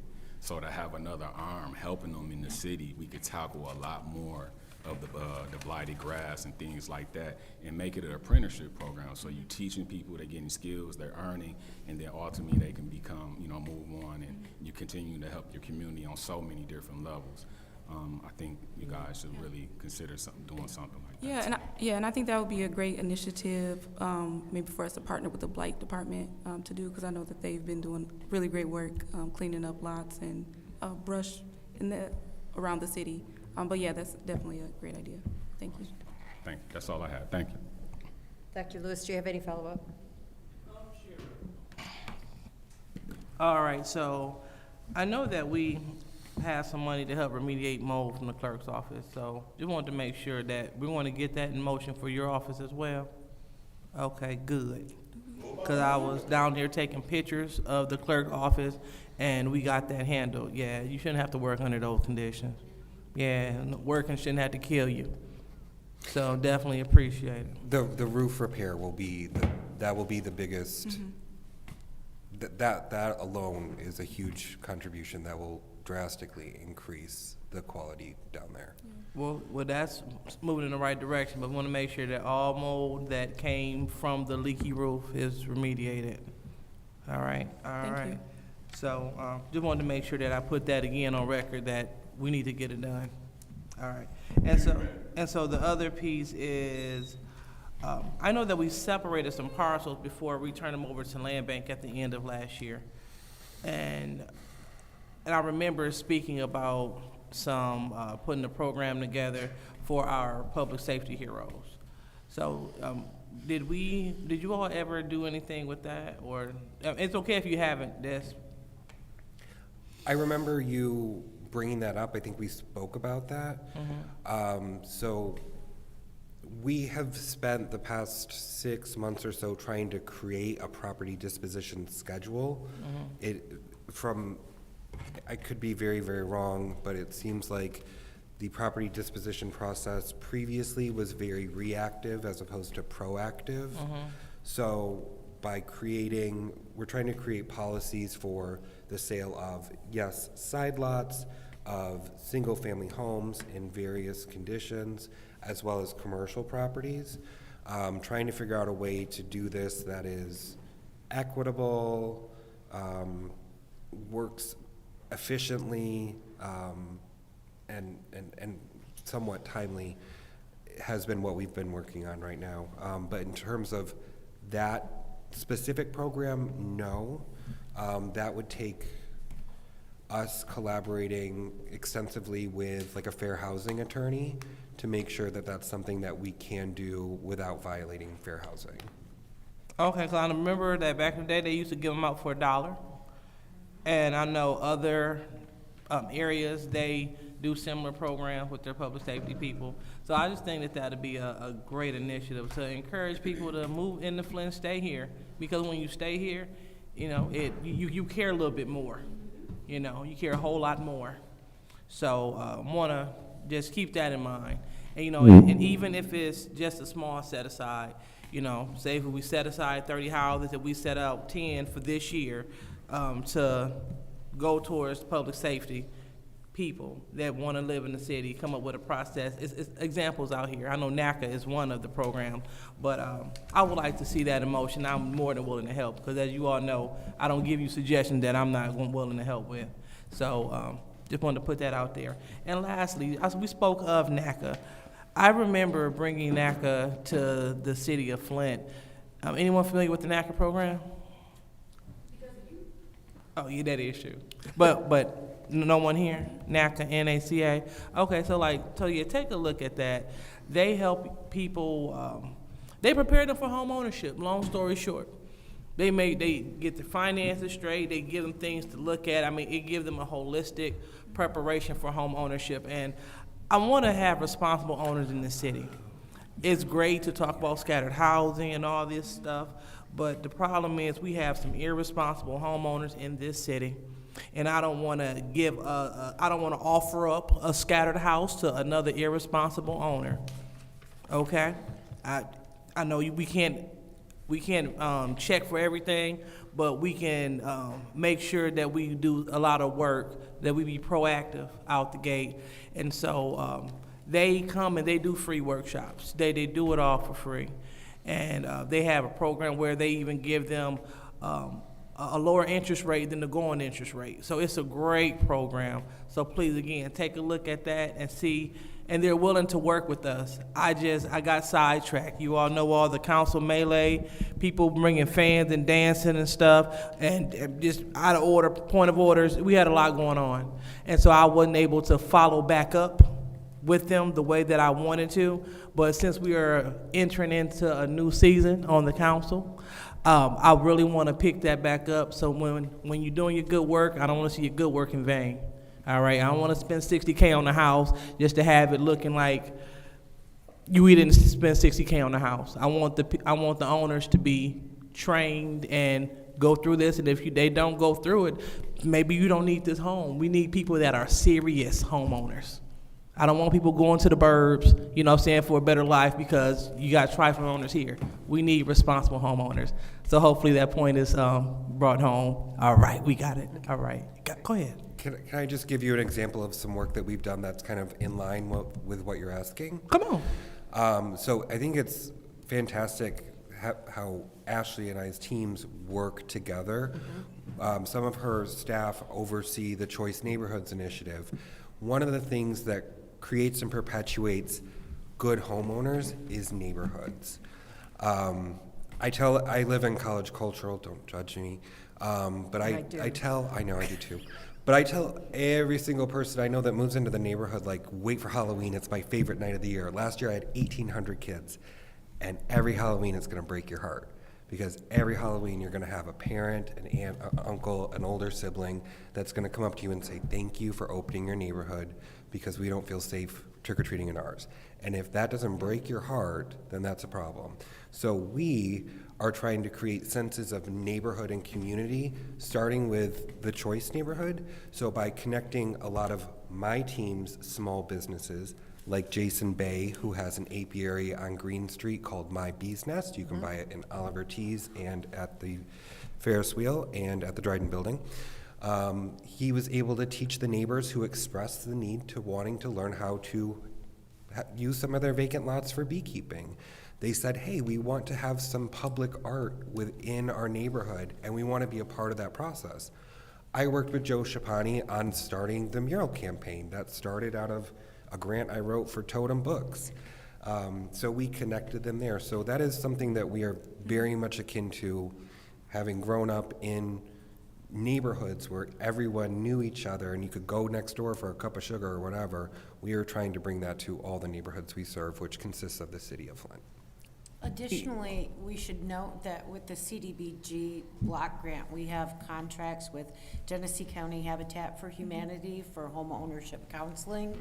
So we do have a small program for that, but I don't know how large NACA is. Yeah, it's a home buyers program. It's a whole program for you to complete. Yes, ma'am.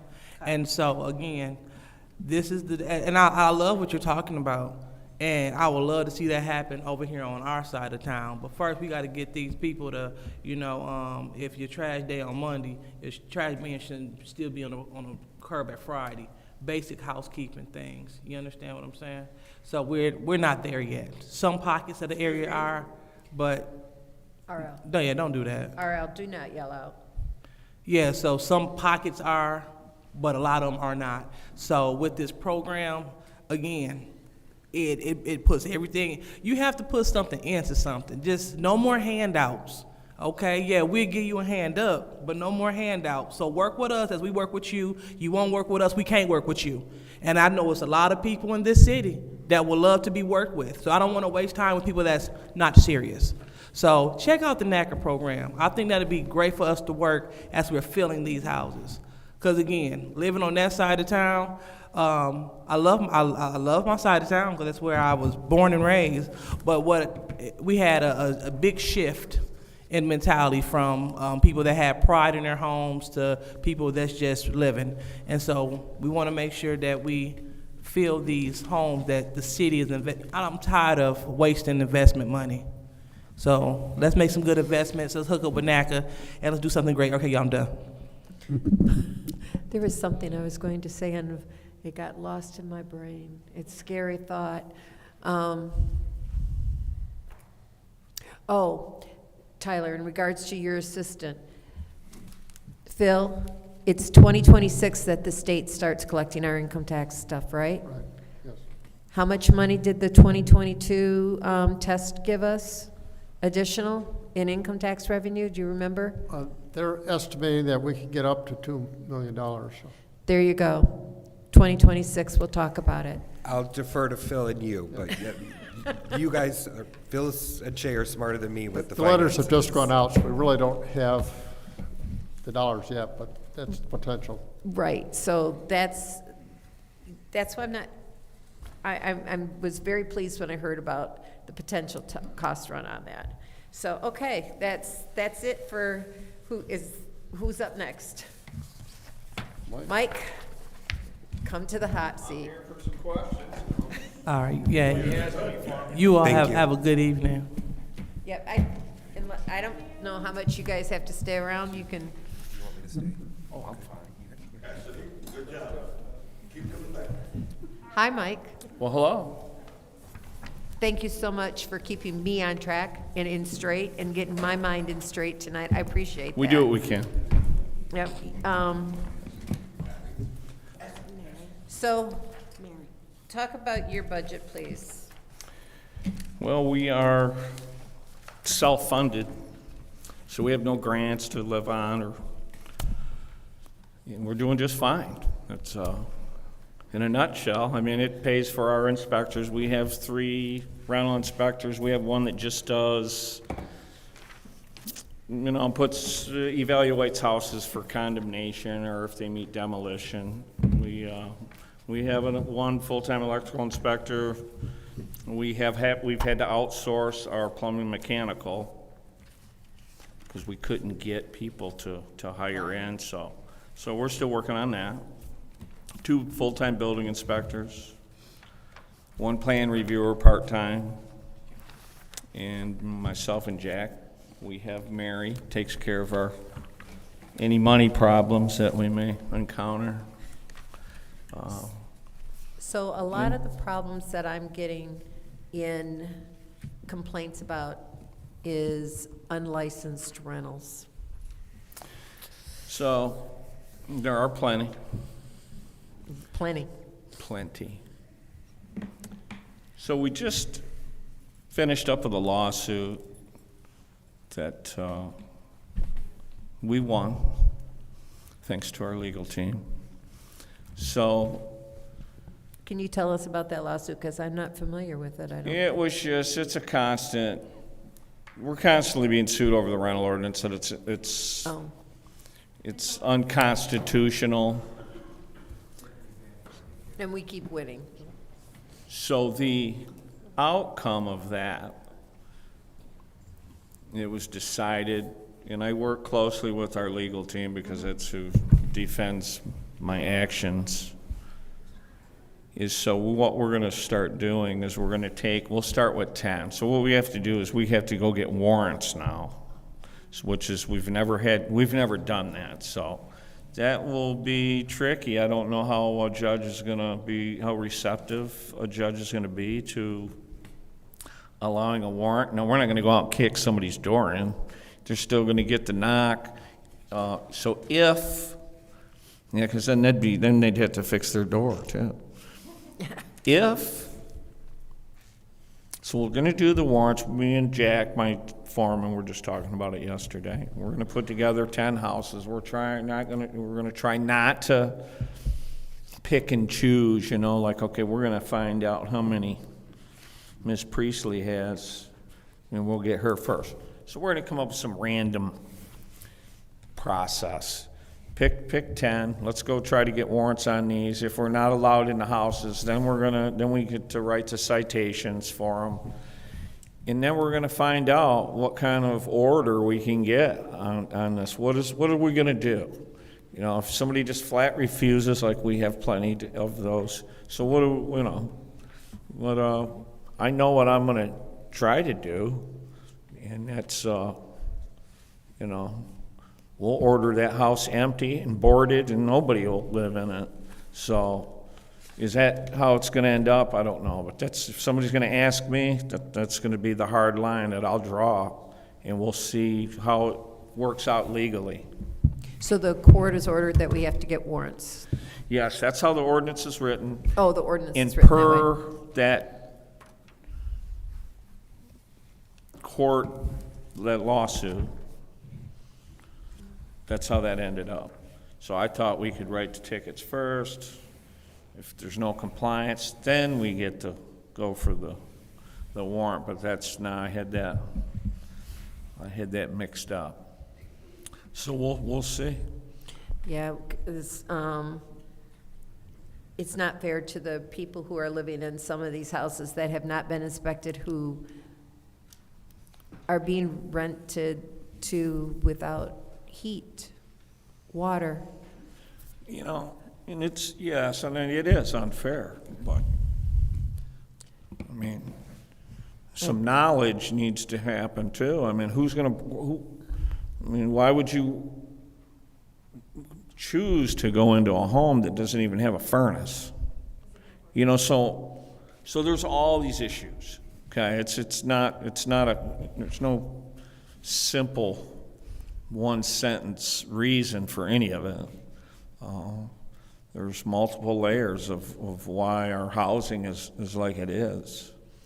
Yeah, one of the things too is that there's a lot of municipalities who, if they don't have water and they don't have heat or electricity, they're And I don't want anybody to be homeless, let's be real.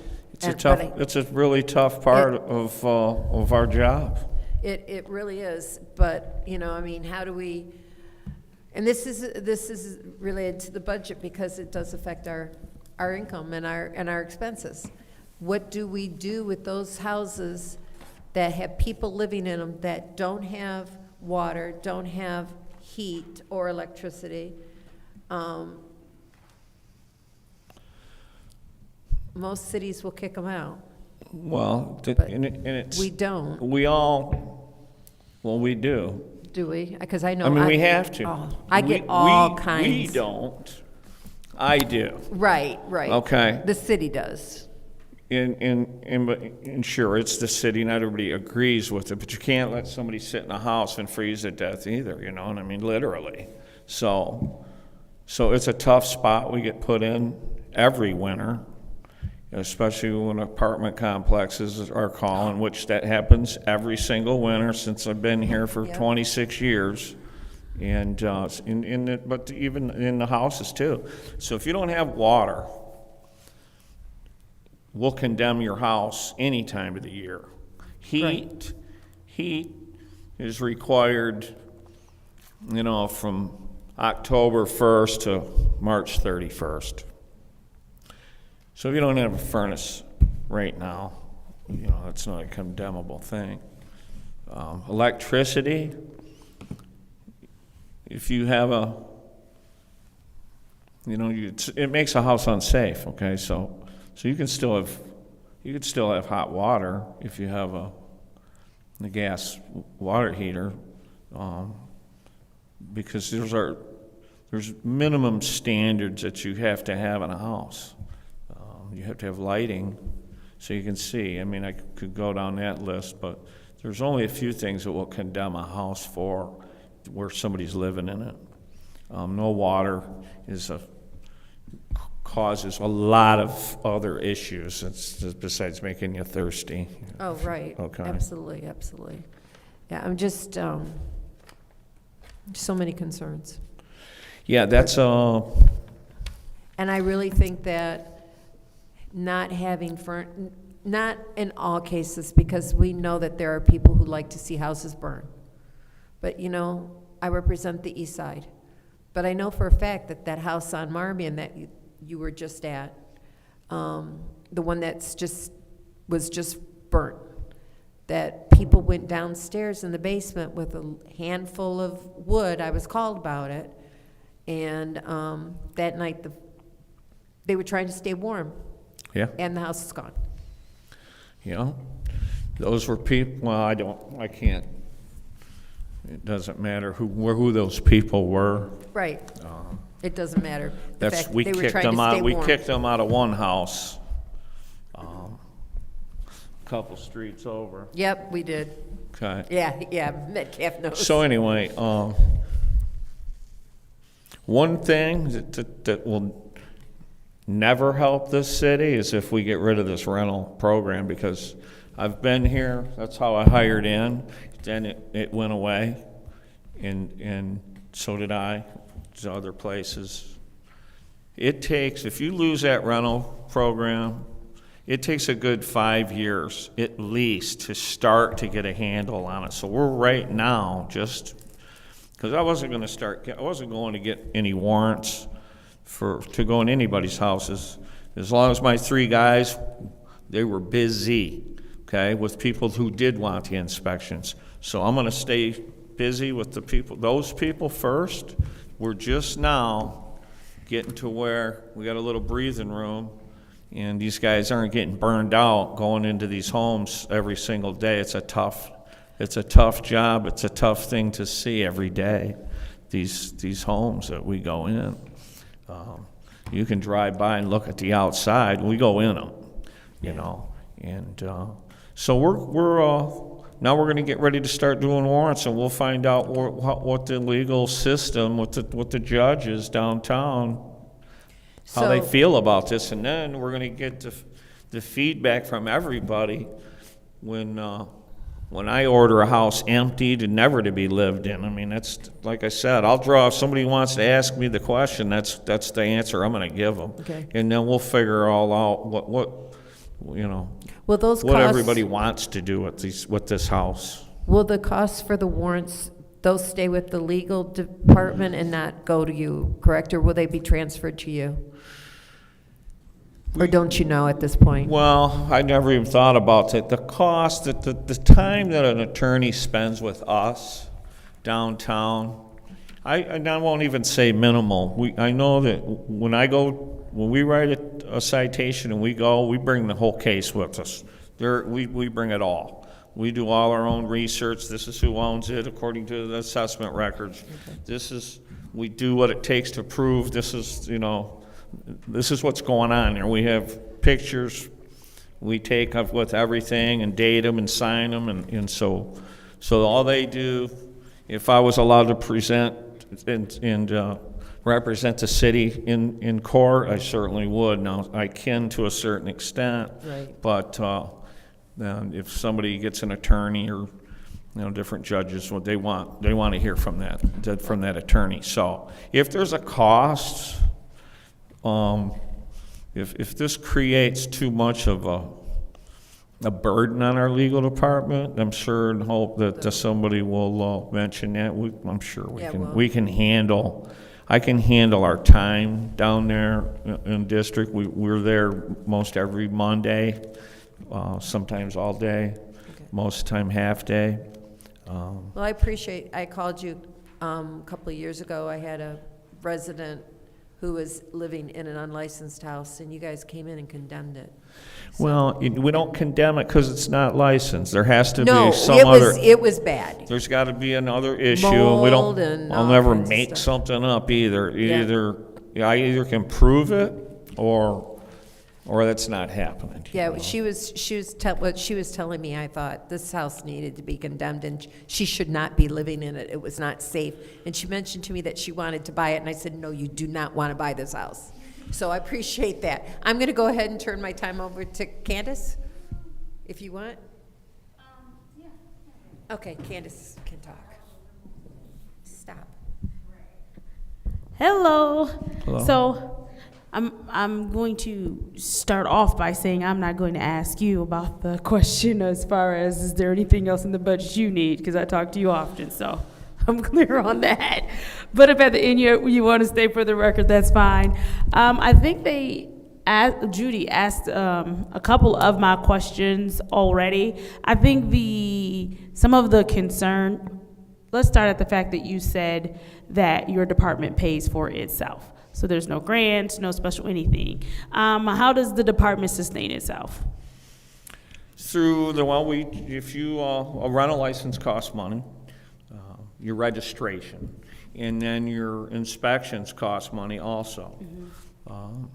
The registration's a lifetime, one-time fee. As long as you own it, don't change your name or your company. And the inspections, it's every 3 years. Mm-hmm. We've been able to sustain our 3 inspectors on that and our code enforcement officer.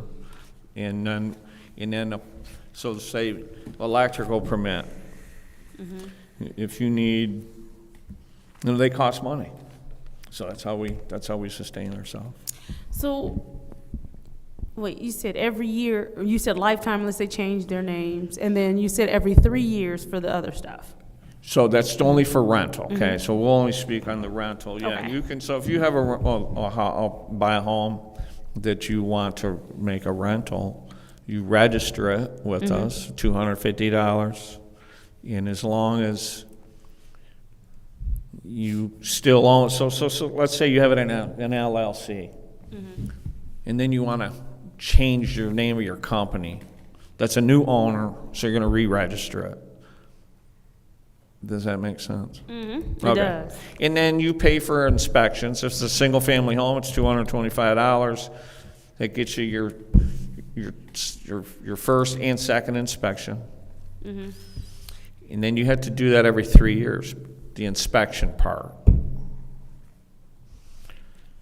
So it says continued ticketing and standard motion process for blighted buildings. Are you in blight? Do you all split the tickets? Like, so when we collect the money, how does that work? So blight is a separate Right. division or department. The tickets they write are processed by us. Okay. If somebody wants to come in and pay that money, we take in the money, but it goes. Got it. It doesn't Okay. go into our account. It goes into a blight. And But you give we don't get anything out of that. You don't get anything out of That's that. blight. We just, for the good of everybody, we process anybody's Okay. payments. All right. And then when we look at the fire escrow, how does that process work? If you have a fire and you have insurance, and your insurance company, so the state has that program. The city is in partnership, so an insurance company will send the municipality. They can only send 25% of your insurance claim. So if you're going to get 100,000, you're only going to get 75. We're going to have 25,000.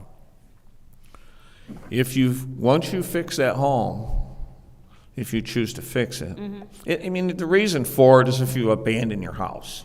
You have a fire, you take what you get and you leave it. You leave it for us. It's just trash and debris is what it is to me. It's just, you just left it for us to deal with.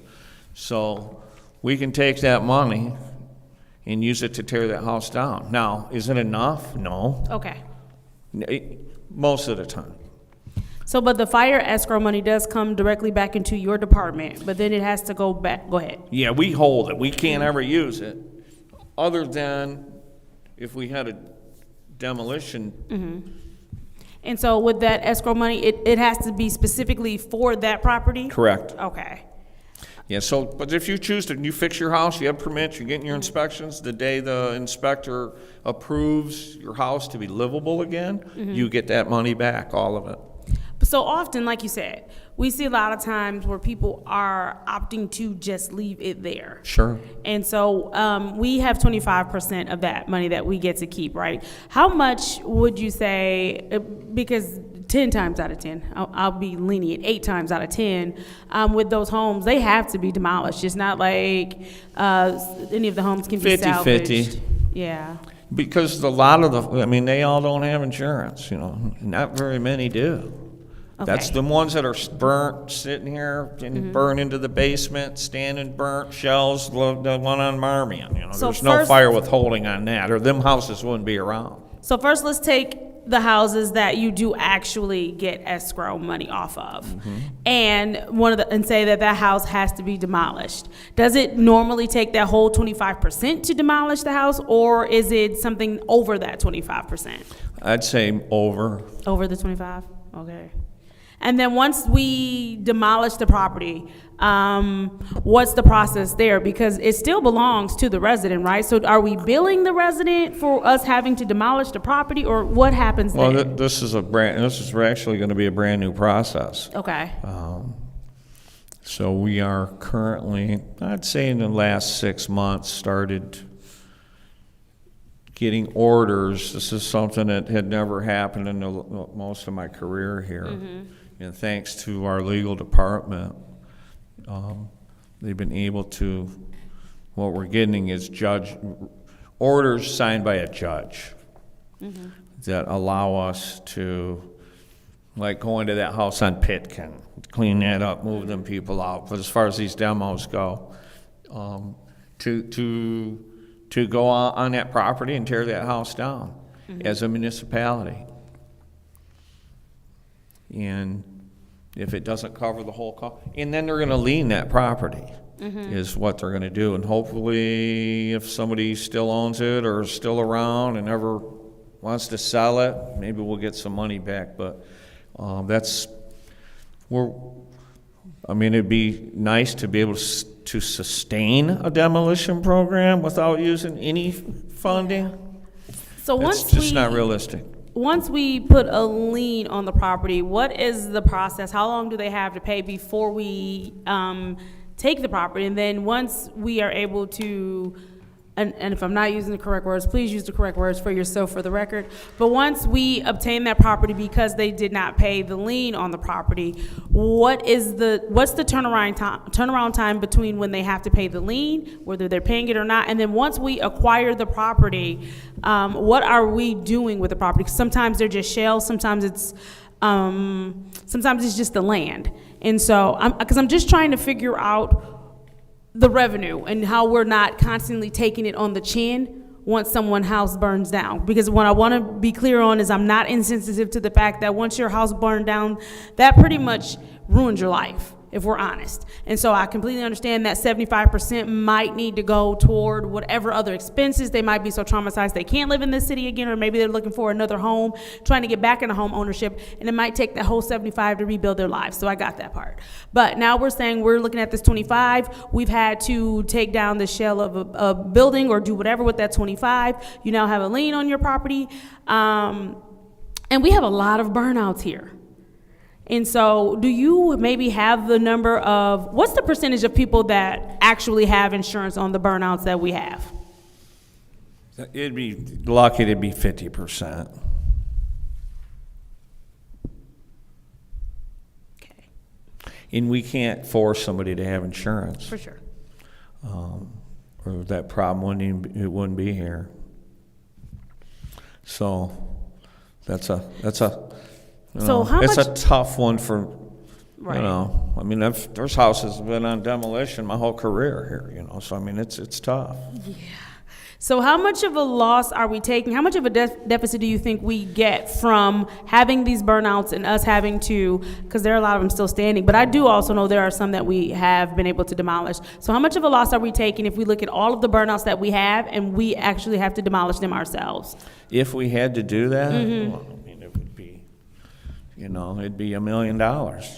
And I'm just guessing. So, you know, most of the houses that are getting torn down right now have gone to foreclosure. They've gone back to the treasurer, which has then gone to the land bank, who does have a sustainable demolition program. But you have all the ones that are privately owned that are. So my next question then to you, because, and this is no slight to the land bank, but even with their demolition plan, we still see houses that are up for years, right? I'm going to use the east side as an example. There are whole blocks where the houses are still just there.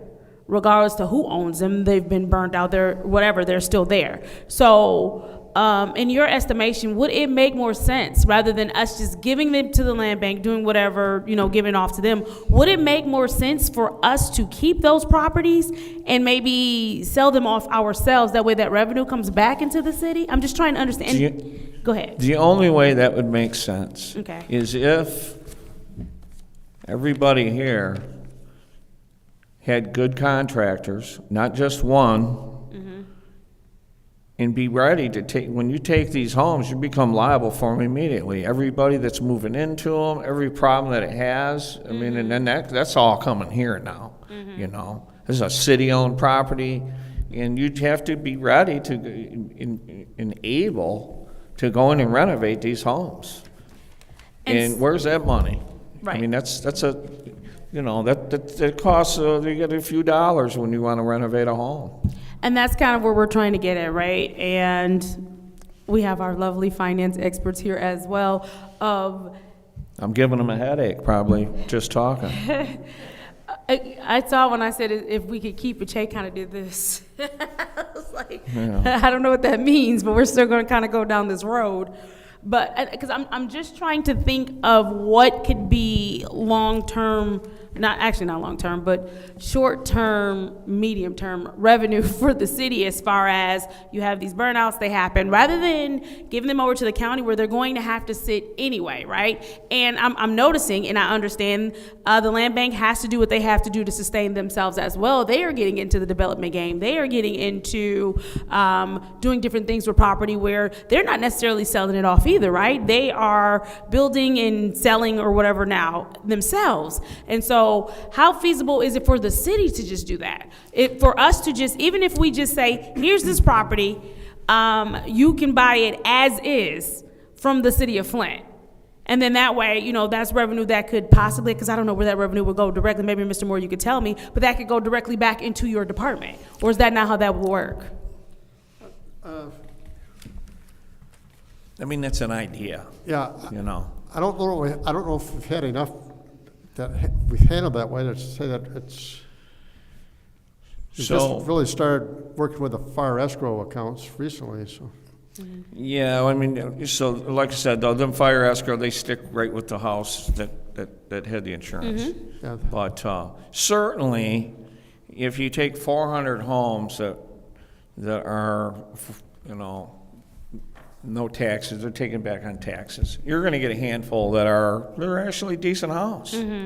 And certainly you could, but now you're getting out of my, you know, out of my lane as far as, okay, they sell, the city takes these houses and the city sells it, and that's going to be We've been part of working on this that. team. And then who gets to take the money? You know, do we take the money to tear down the one next door?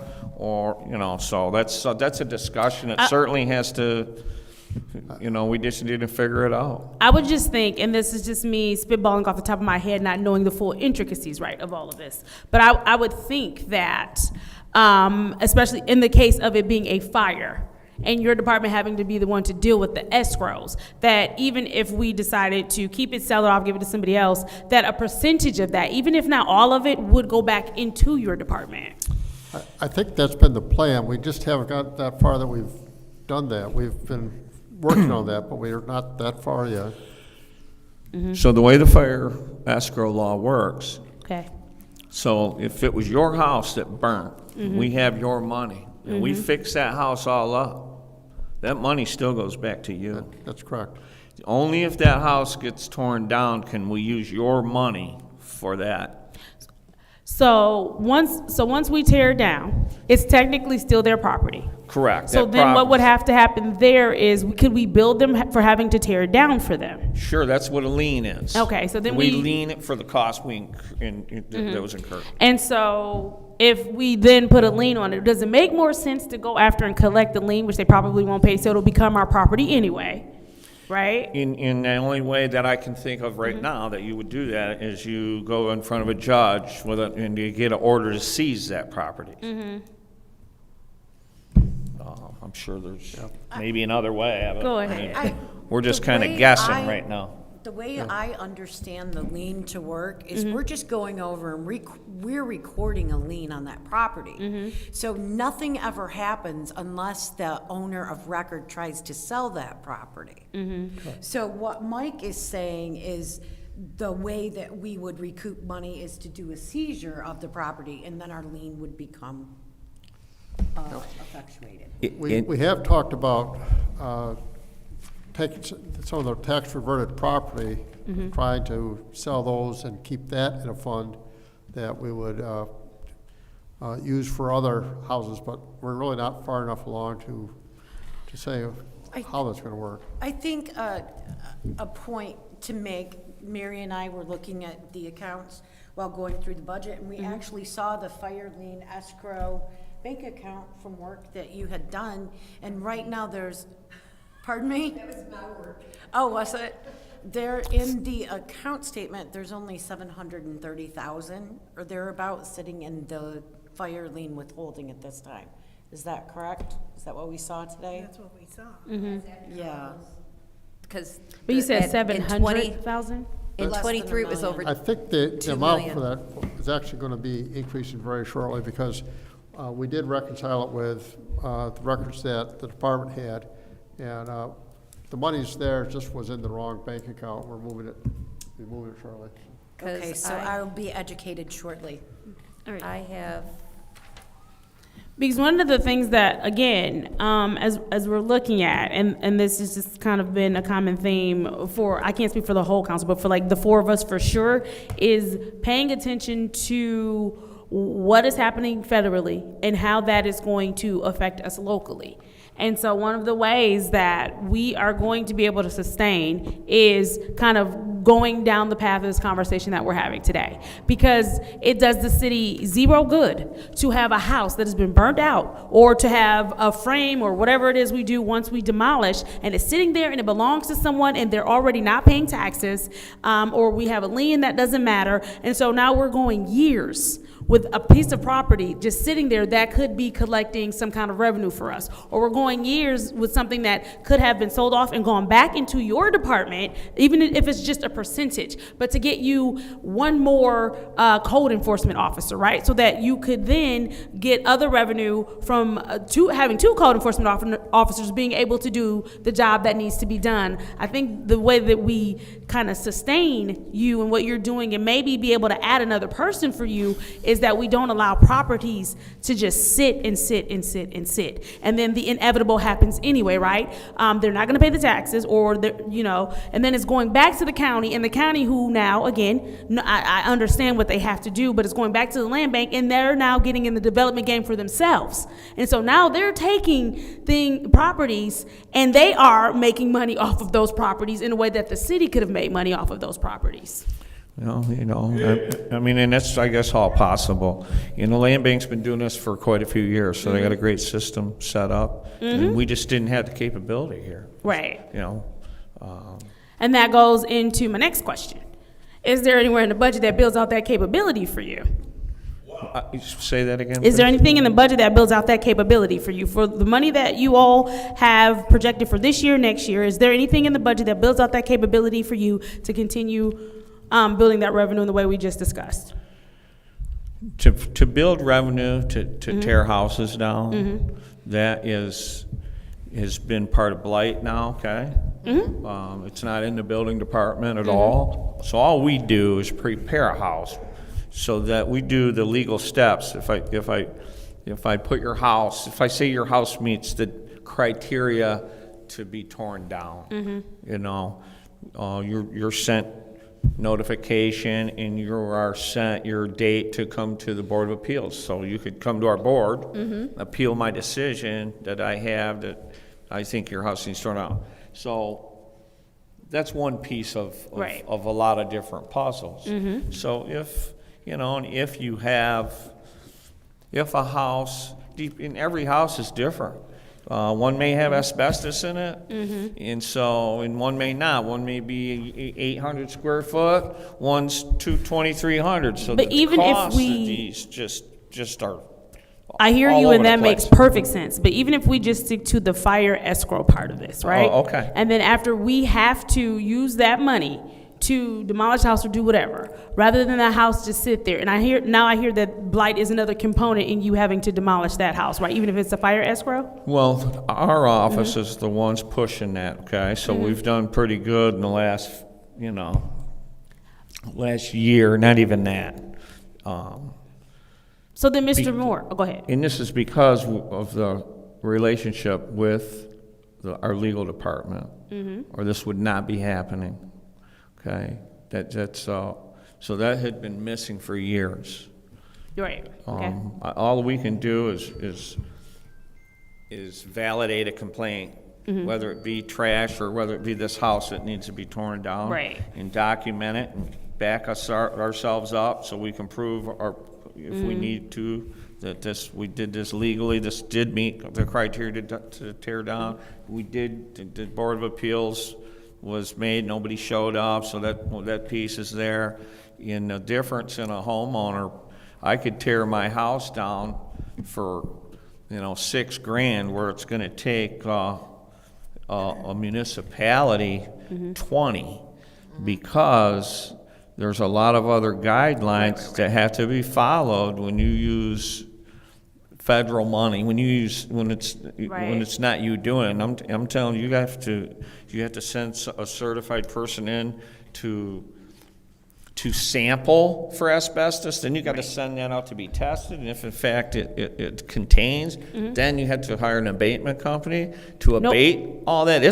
I hear you, and I it's a- promise you, I'm not trying to oversimplify the process, because I hear there are all of these other steps that you have to introduce to, as to why that 25% is literally pennies for you, because of all of the different steps that have to take. But I guess what I'm trying to get to is there a way that we put something in place, and Mr. Moore, this might be for you, because even if the money that we get from just doing these processes ourselves as opposed to giving it to the land bank, is it a way that, does it make sense? Is it feasible? Are we out of more money trying to do it? I know in the beginning, it's a matter of getting all that stuff in line, but Mr. Moore, is it possible for this to become, again, because we have so many burnouts in this city, so I don't see how, and I'm not looking at the numbers like you are or in the departments like you are, but is it possible for this to become something where it builds itself into the city just being able to do it, and it is a sustainable revenue model for us? And not only that, because I hear the different departments that he's saying has been introduced,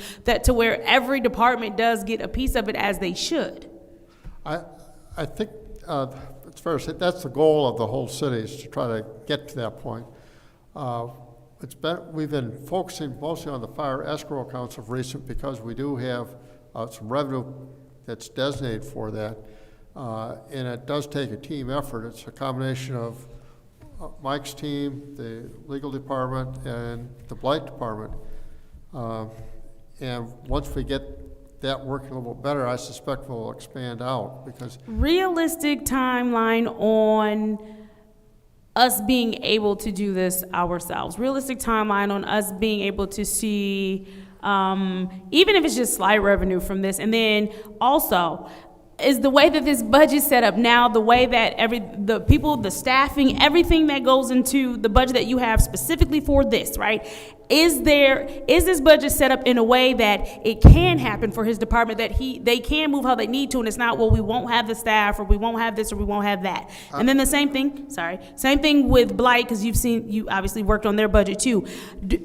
Are our budgets being built out in a way that not only do they sustain, but they give us little pieces to build other ways to continue with revenue or get new revenue? This process is very time-consuming, more so than I think anybody likes, but it's one that we're committed to doing. I'm not sure how fast we can scale up to do that. I guess I defer to Mike and Arnold for that. So we're already doing this right now, Mm-hmm. okay? And I don't want to blame anything on the state, when they came in, and that's when our demolition team went away. They all got laid off, sold everything. For sure. Even the building it You was in. don't So have then to say it, I'll stopped say it. right We had there. an emergency manager come in here after the residents of Michigan said we did not want an emergency manager. They came in, not held to any revenue building standard, and they sold off anything that could help us build revenue. Go ahead, I'll say it for you.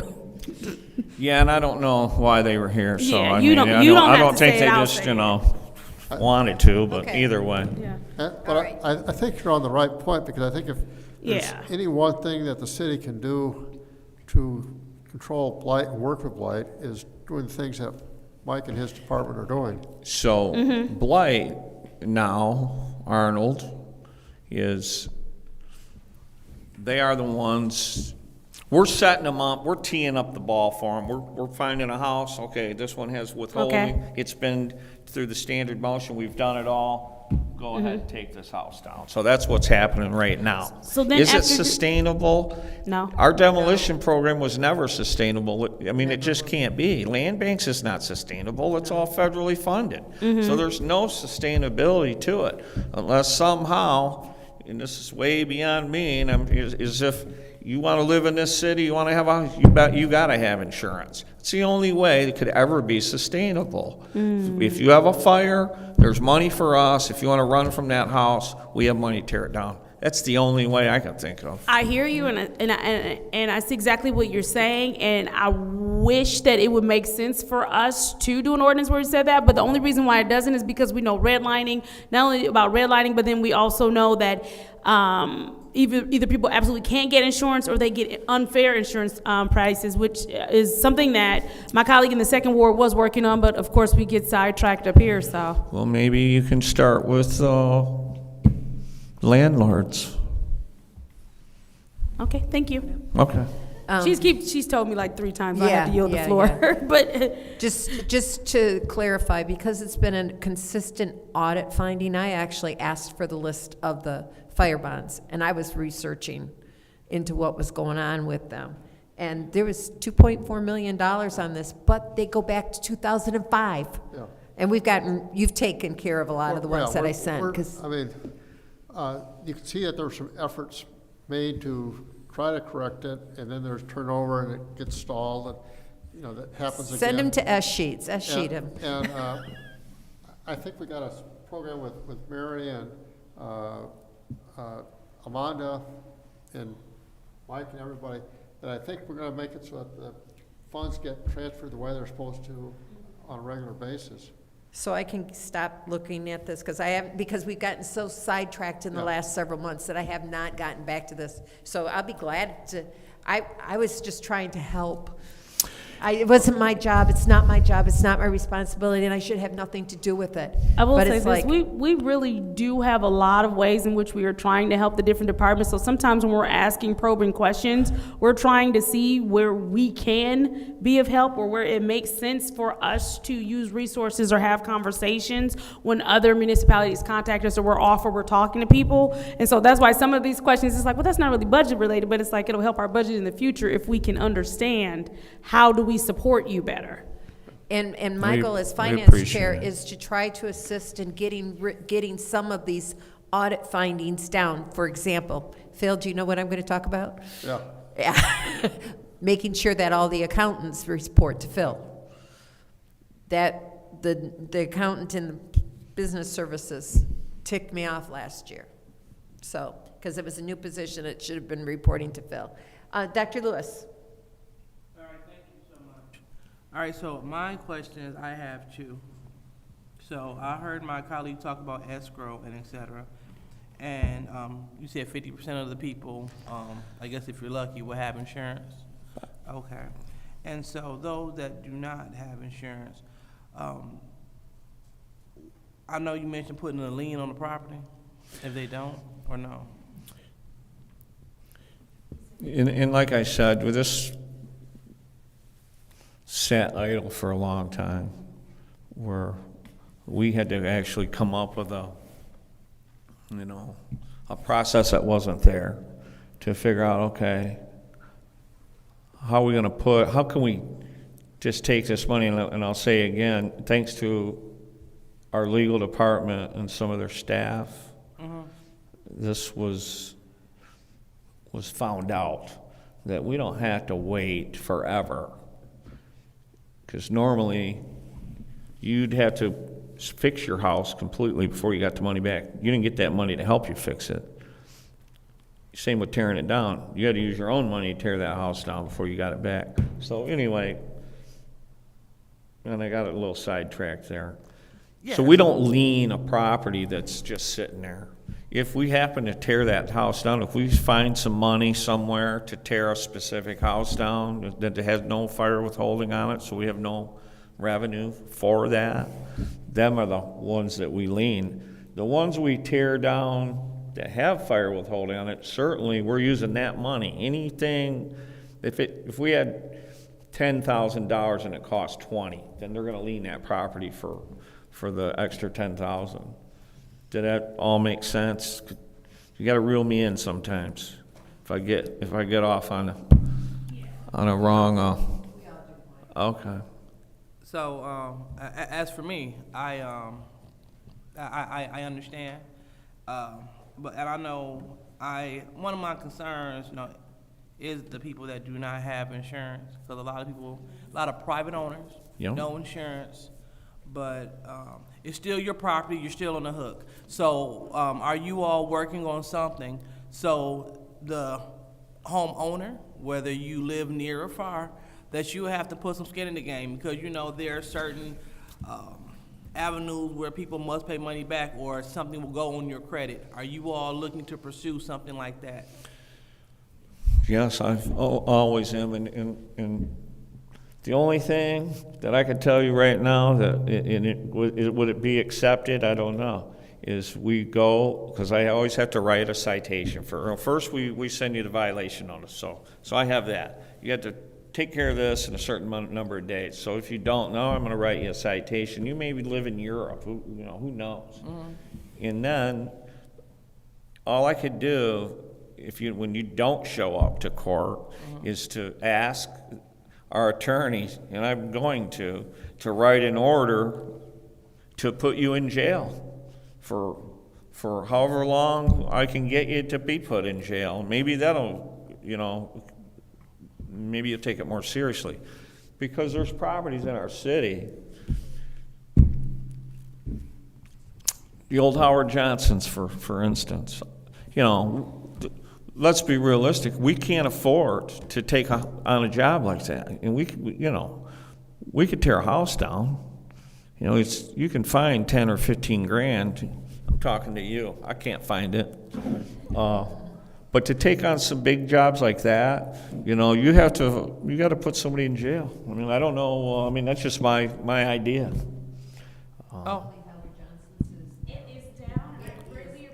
And they are cleaning it up. So, yeah, it was just one example. And yes, I'm glad it's down. It was always dangerous for me to go in that building. I did many times. But it was just an example. So. All right. So I don't know. Going to jail might make some people pay, but exactly.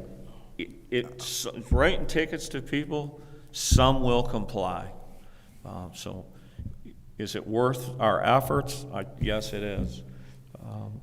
Is it frustrating? Yes, it is, because then you have the ones that are long gone, and so what do you do with those?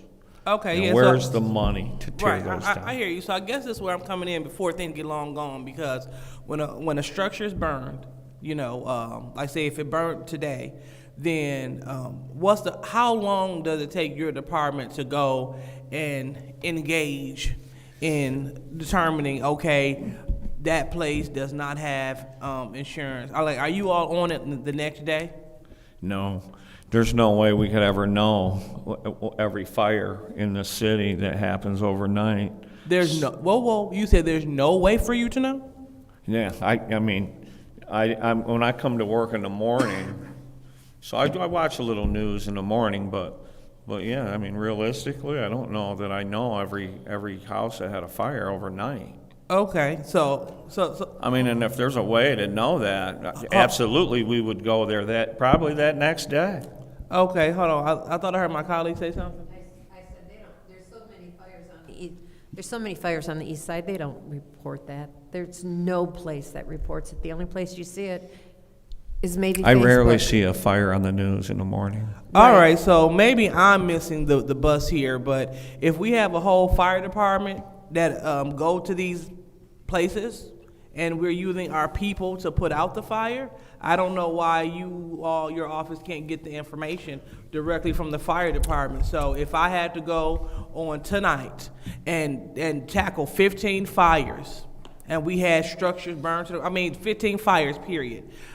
So there's no way that the next morning I can send a memo to your office building of safety to tell you, hey, these are the 15 addresses that we tackled fires, so you all can begin your process. We would take that information for sure. So the fire department, they do a report on every fire. We do get that information sent to us. It's not the next day, and I don't even know if it's within a week, but don't quote me on that. I don't know how long it takes us to get that information. Okay, is it just days? But it's certainly not the next day. But it's in an ample time enough for you to engage the escrow funds. It's in enough time? So the escrow funds, The fire department's not gonna know if there's insurance on the house, and neither are we. That comes from the insurance company, and I don't know, how long, Mary, have we ever looked at, compared to when we get notified from an insurance company, to compare it to the fire report as to when that fire started? Well, I don't know compared to the fire report, but. You speaking into the mic, ma'am.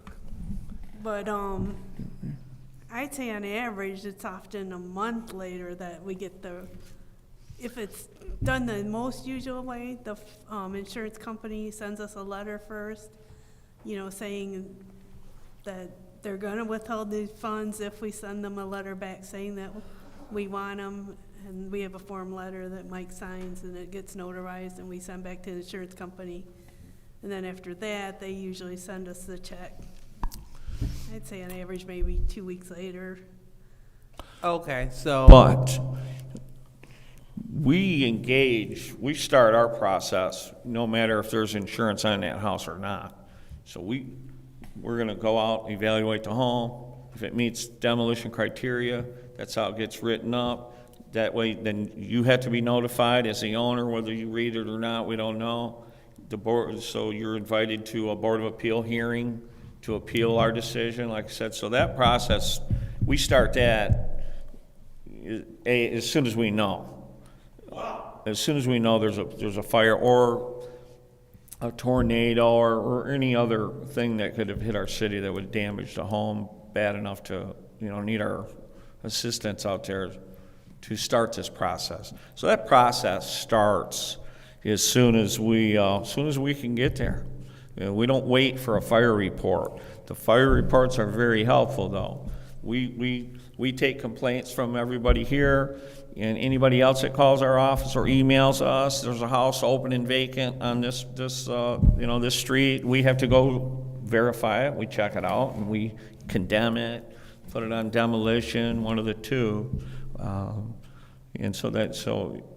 And then if one's fires that maybe we don't know about, we missed them, they're on a dead-end road here somewhere. The fire department does give us that information, and then we go to those homes too. Okay, so what I just heard was, if they have insurance, the insurance reach out to you? Yes. Have it been instances where the insurance didn't reach out to you all and left the city out of the loop? I mean, it would be hard to know that. If they leave us out of the loop, we probably most of the time, if they don't send us anything, assume that property didn't have insurance. And sometimes it can be longer before they let us know, like if they're doing some kind of investigation, it can be 3 months before they send. Sometimes they send a letter and then it'll be 3 months later that they'll send the check because they were investigating the fire. Okay, so as you can hear, my deal is I want to make sure that we are not missing any money that we could be capturing, especially from these homes that have insurance. I want to make sure that we're not leaving any money on the table. So if you have insurance, if you're going to rebuild, you rebuild in an ample amount of time. And if you're going to demo, you're going to demo. But, I'm tired of looking at these houses that just stand here and that may be insured. So I want to make sure that that we're not being cut out of any insurance money. That's what I want to make sure of. That's my point. Wait. And so that's that. And then the other piece is I want to make sure that if you do not have insurance in your home, you need to put some skin in the game. Just like it's certain things that you must pay off. A lot of people, hospital debt come for you. If you go to the hospital and you don't pay, the resident, it has to be a level of responsibility. Y'all understand that we find money in the city, but again, this is your home, your responsibility, and you at least have to, if you can't pay for it and you didn't have insurance for whatever reason, we need to make sure that you're having a part in settling this property, making sure that this parcel is taken care of. So, y'all know you mentioned the going to jail piece, but again, that is a way, but I think that we need something more solid. You understand what I'm saying? To ensure that we don't have raggedy homeowners. I'll give you a great example, then I'll ask my last question, I'll be done. We had someone that lived in Florida. They owned a house on the corner in the 2nd Ward. Never took care of the house. Squatters moving in and out, in and out. Next thing you know, the squatter got into it with another homeless man, and then the guy burnt down the home. So now we have a home that's been neglected for years. People been squatting in it. Now it's burnt down to the ground. And guess what? The owner, no responsibility. They can continue to live a great life in Florida, and we're looking at that jacked up house that's sitting on the corner of my neighborhood. I feel that the person in Florida should have some level of accountability for that home. If you choose to get into the real estate game, you need to choose to pay for your investment. So instead of just giving them a whole pass and allowing the city to come and use city funds to donate your private property, we need to have something in place to capture at least some of that money back. That's my point. Oh, I've brought it up for years. You know? Pardon me? I said I've brought that up for years. How do we take people's assets, not just lien a piece of property that nobody's ever going to pay taxes on? It's going to end up going to the county treasurer anyway. And I'm just being a little cynical maybe there because it's not that's not 100% accurate, but I would hate to even look and figure out if it is. So that's something, that's a discussion that with our legal department. How do we go after somebody's assets? And so you're going to be able to find a few people, 100%. I highly doubt it. It's hard to track ownership in this city. Michigan, you don't even have to record a deed. It's not even a law. It makes it tough for me to find who owns a house, and cite them. We do our best, but that's not 100% either. Okay, well, that's something that it looks like I'll be looking into because, again, we have to come for your assets in Florida. I appreciate your help. Let's get that asset in Florida. I'm with it. So my last thing is this. So when buildings, like say, for example, say if you have a neighbor, their garage collapsed, or their garage is leaning, about to collapse on your property. What is your role in that? We will take the complaint, or if we just drive by and see it, so that's a structure that will, if it's in imminent danger of collapse, or it's already collapsed, we have to put that on our demolition list, okay? We write up for demo, same process as a house. So we send you the violation notice. Listen, you have this many days to take care of this violation, and if you don't do it, and within that violation notice, there's a Board of Appeals date for you to come to the Board of Appeals. If people that do show up for it, they take care of their issues. It's the people that don't show up, okay? And all we can do is there's never a fire withholding on a garage. Very rarely, I think 1%, that there would be a withholding on an accessory structure. So I don't want to write that, chisel that statement in stone, but it's the same process as a house. We have to cite the owner. As far as some garages go, we have been able to go get a few garages, and I mean more than 3, because it's a small amount of money to do that, and that's just been something that Blight, not our department. Again, my role is to write it all up so that we can legally go on your property and do that work ourselves. That's our role. Okay, so, and we're talking about just the structure being unstable and about to fall. We're not talking about just leaning on the neighbor's property. We're just talking about an unstable, collapsing structure. If it's leaning, it's unstable. If it's leaning, it's on the table? Oh, yeah. Okay, now what if it's imploding in on itself? It's unstable. Oh, okay. All right, got it. So if it has a hole in the roof this big and it's a beautiful looking garage, then I'm writing it up for demolition. Wow. Okay. Yeah. Because eventually the roof structure is bad, you know, fire department is maybe have to go in there, some little kid, it can fall in, so that's my reasoning, in case I'm ever brought to court over it. I'll back it up, I'll back up any decision we make, but that's our role. All right, so my last question is, what if it's a tree? Like I said, so if it's Same a tree deal. and it's leaning over. Oh, just over the on tree neighbor's itself? property. Yeah, so say I have a tree in my yard and my tree is leaning over, compromising the neighbor's home. Sure. So it's the same thing with you? No, I can't write up something that hasn't happened yet. And what was surprising to me, since I've worked here, I don't know if anybody knew Judge Dowd or knows her. She had a house on Pierce Street and a house on Court Street, big trees leaning over, and it's gonna crush her garage, it's gonna fall on it. And then it did. And it's all you can do, right now, all you can do is sue that person. Okay. And I don't think she even won that lawsuit. Her insurance company had to pay for that, her own garage. That was how that was, an act of God or whatever they want to call it. That's just the truth of that matter. Now, I am looking into it as of, again, just yesterday, because I have read before, but our ordinance have changed and our books changed too. If a dangerous tree, the city will take care of their own, but the ones that are on private property, the city can't go on that property and take that tree down. It's just a lawsuit waiting to happen, really. We have been able to get people to. I've been able to cite people for trees, not very many of them, and they have taken them down. But I can't today.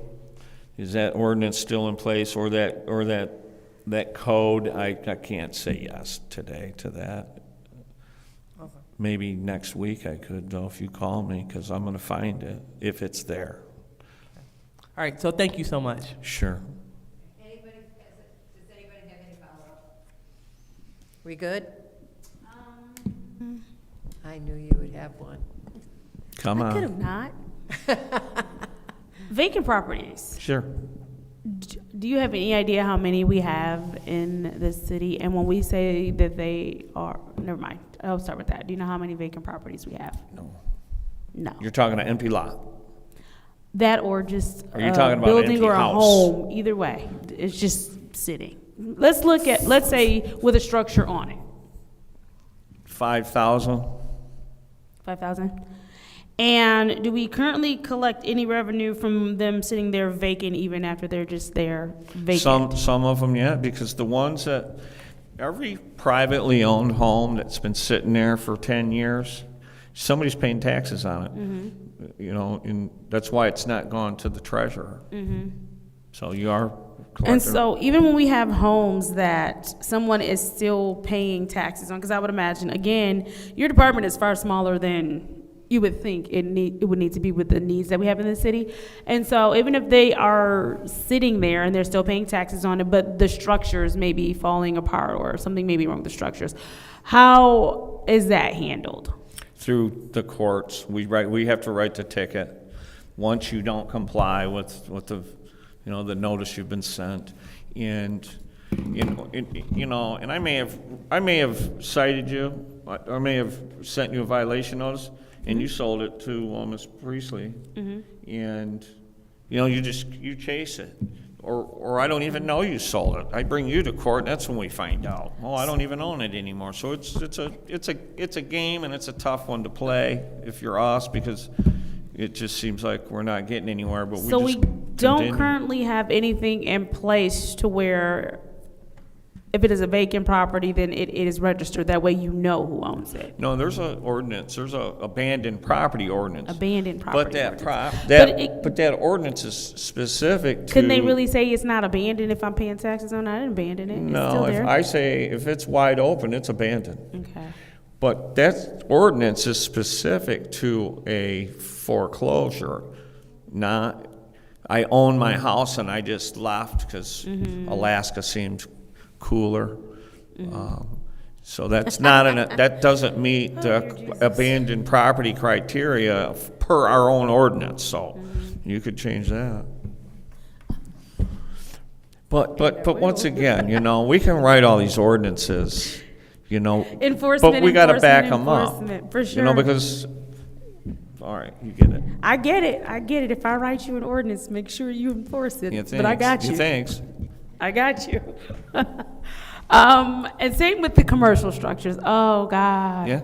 It almost seems like any abandoned commercial structure that we have here, they're not owned by people who are actually here. No. Is there, do you know of any penalties or anything, any other city, municipality, any other state that allows for there to be a penalty if, and I'm using the word Not penalty. a penalty. No. For a distant landlord or, no. So they just get the same, they any. go through the same blight ticket process, through the same, all of that process is the same. Yes.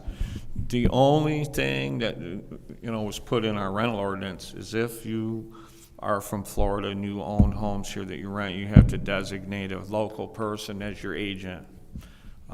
Do they do that? Some of them do. Okay. Mr. Moore, question for you. So if there was something put in place where like people had to register if they had vacant properties and there were fines or something attached to that, I'm only asking you because you're the finance guy. And this may be a question for the mayor. I don't know how this works, who decides where it goes. But if that does happen, could any fees collected for that, for lack of registration, something like that, could that go back into this department? Oh, yes. Now, that sounds good in theory. If we were to put it in practice, would it actually go back into this department? I think the way the building fund is structured, yes, we probably would, because he is funded by the revenue that he generates, so. It would be nice. I got you. Okay, thank you. So in regards to how proper, just a comment, and then I think you're the last one, so we'll be done. The house on Marmion that you visited today, owned by an LLC registered in Florida that expired LLC, managed by a property management company here who doesn't answer phone calls, and doesn't know how to evict.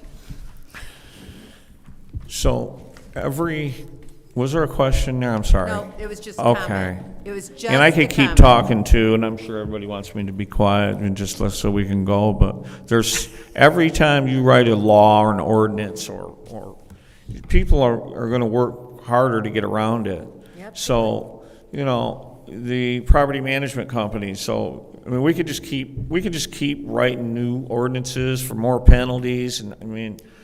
Every time I call, I look up in our system because this house was registered at one point and say, you know, I won't say there's not many property management companies in Flint, okay? So one of them, there's all their information. So I call them, hey, I got an issue with this property. Okay, and 99% of the time we don't manage that property anymore. And so, but there's no penalty for them either. They're the ones that filled that form out as an agent. And when any information on that form changes, we're supposed to know about it. So there's something that was not thought of. I'm going to follow through on that. So we need to change the ordinance to indicate that if they are no longer the manager of the property, that they should notify the city? Well, they should anyway. I mean, Well, if you're not obviously going to they manage should, a company in this city, you know the problem. Everybody knows the problems our houses have when they go vacant. So yeah, they should. There needs to be a penalty though. But you need to have some type of incentive. It doesn't have to be monetary, but you know, Reach out that to normally works. You get in the pocket. Reach out to one of us with the ordinance, and maybe we can do something about Okay. it. In the ordinance, I was glad it was rewritten. It used to be this thick.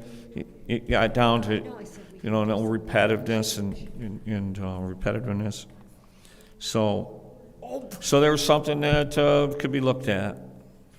That would be helpful. Okay. Candace is saying she already did it. So, yeah, we'll get it. We'll do what we can, but with this council, Have there's no you ever read the guarantee. rental ordinance? Anybody?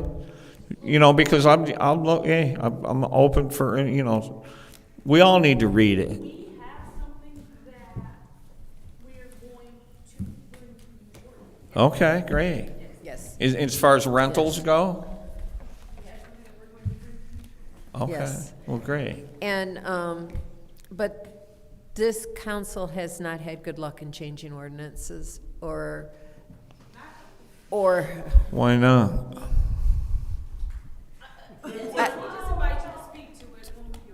Okay. yeah, Okay. just plan it. When it comes up to council, just be prepared to come to council. I know you hate us. I don't believe I've ever said that. I badmouth most people, but let's just take it on, let's take it with a grain of salt here, okay? We're all here on the same team, and We are. We absolutely are. Okay. And Well, I thank you, Miss Lewis, for Those your of us- opinions. Thus, us here are all on the same team, and our team is moving this city forward and helping the residents and making the city a better place to live. I can't speak for my colleagues. So, Okay. I guess that is it. I'm going to call this hearing over at 7:40. Thank you very much. I'd like to applaud this team here and Tyler, who has laughed. I mean, I'm telling you, you have no idea the amount of work that we do on a daily basis. It's a lot. Howard Johnson speaking for his company, but he ain't speaking for Wallace on Pearson Road. So,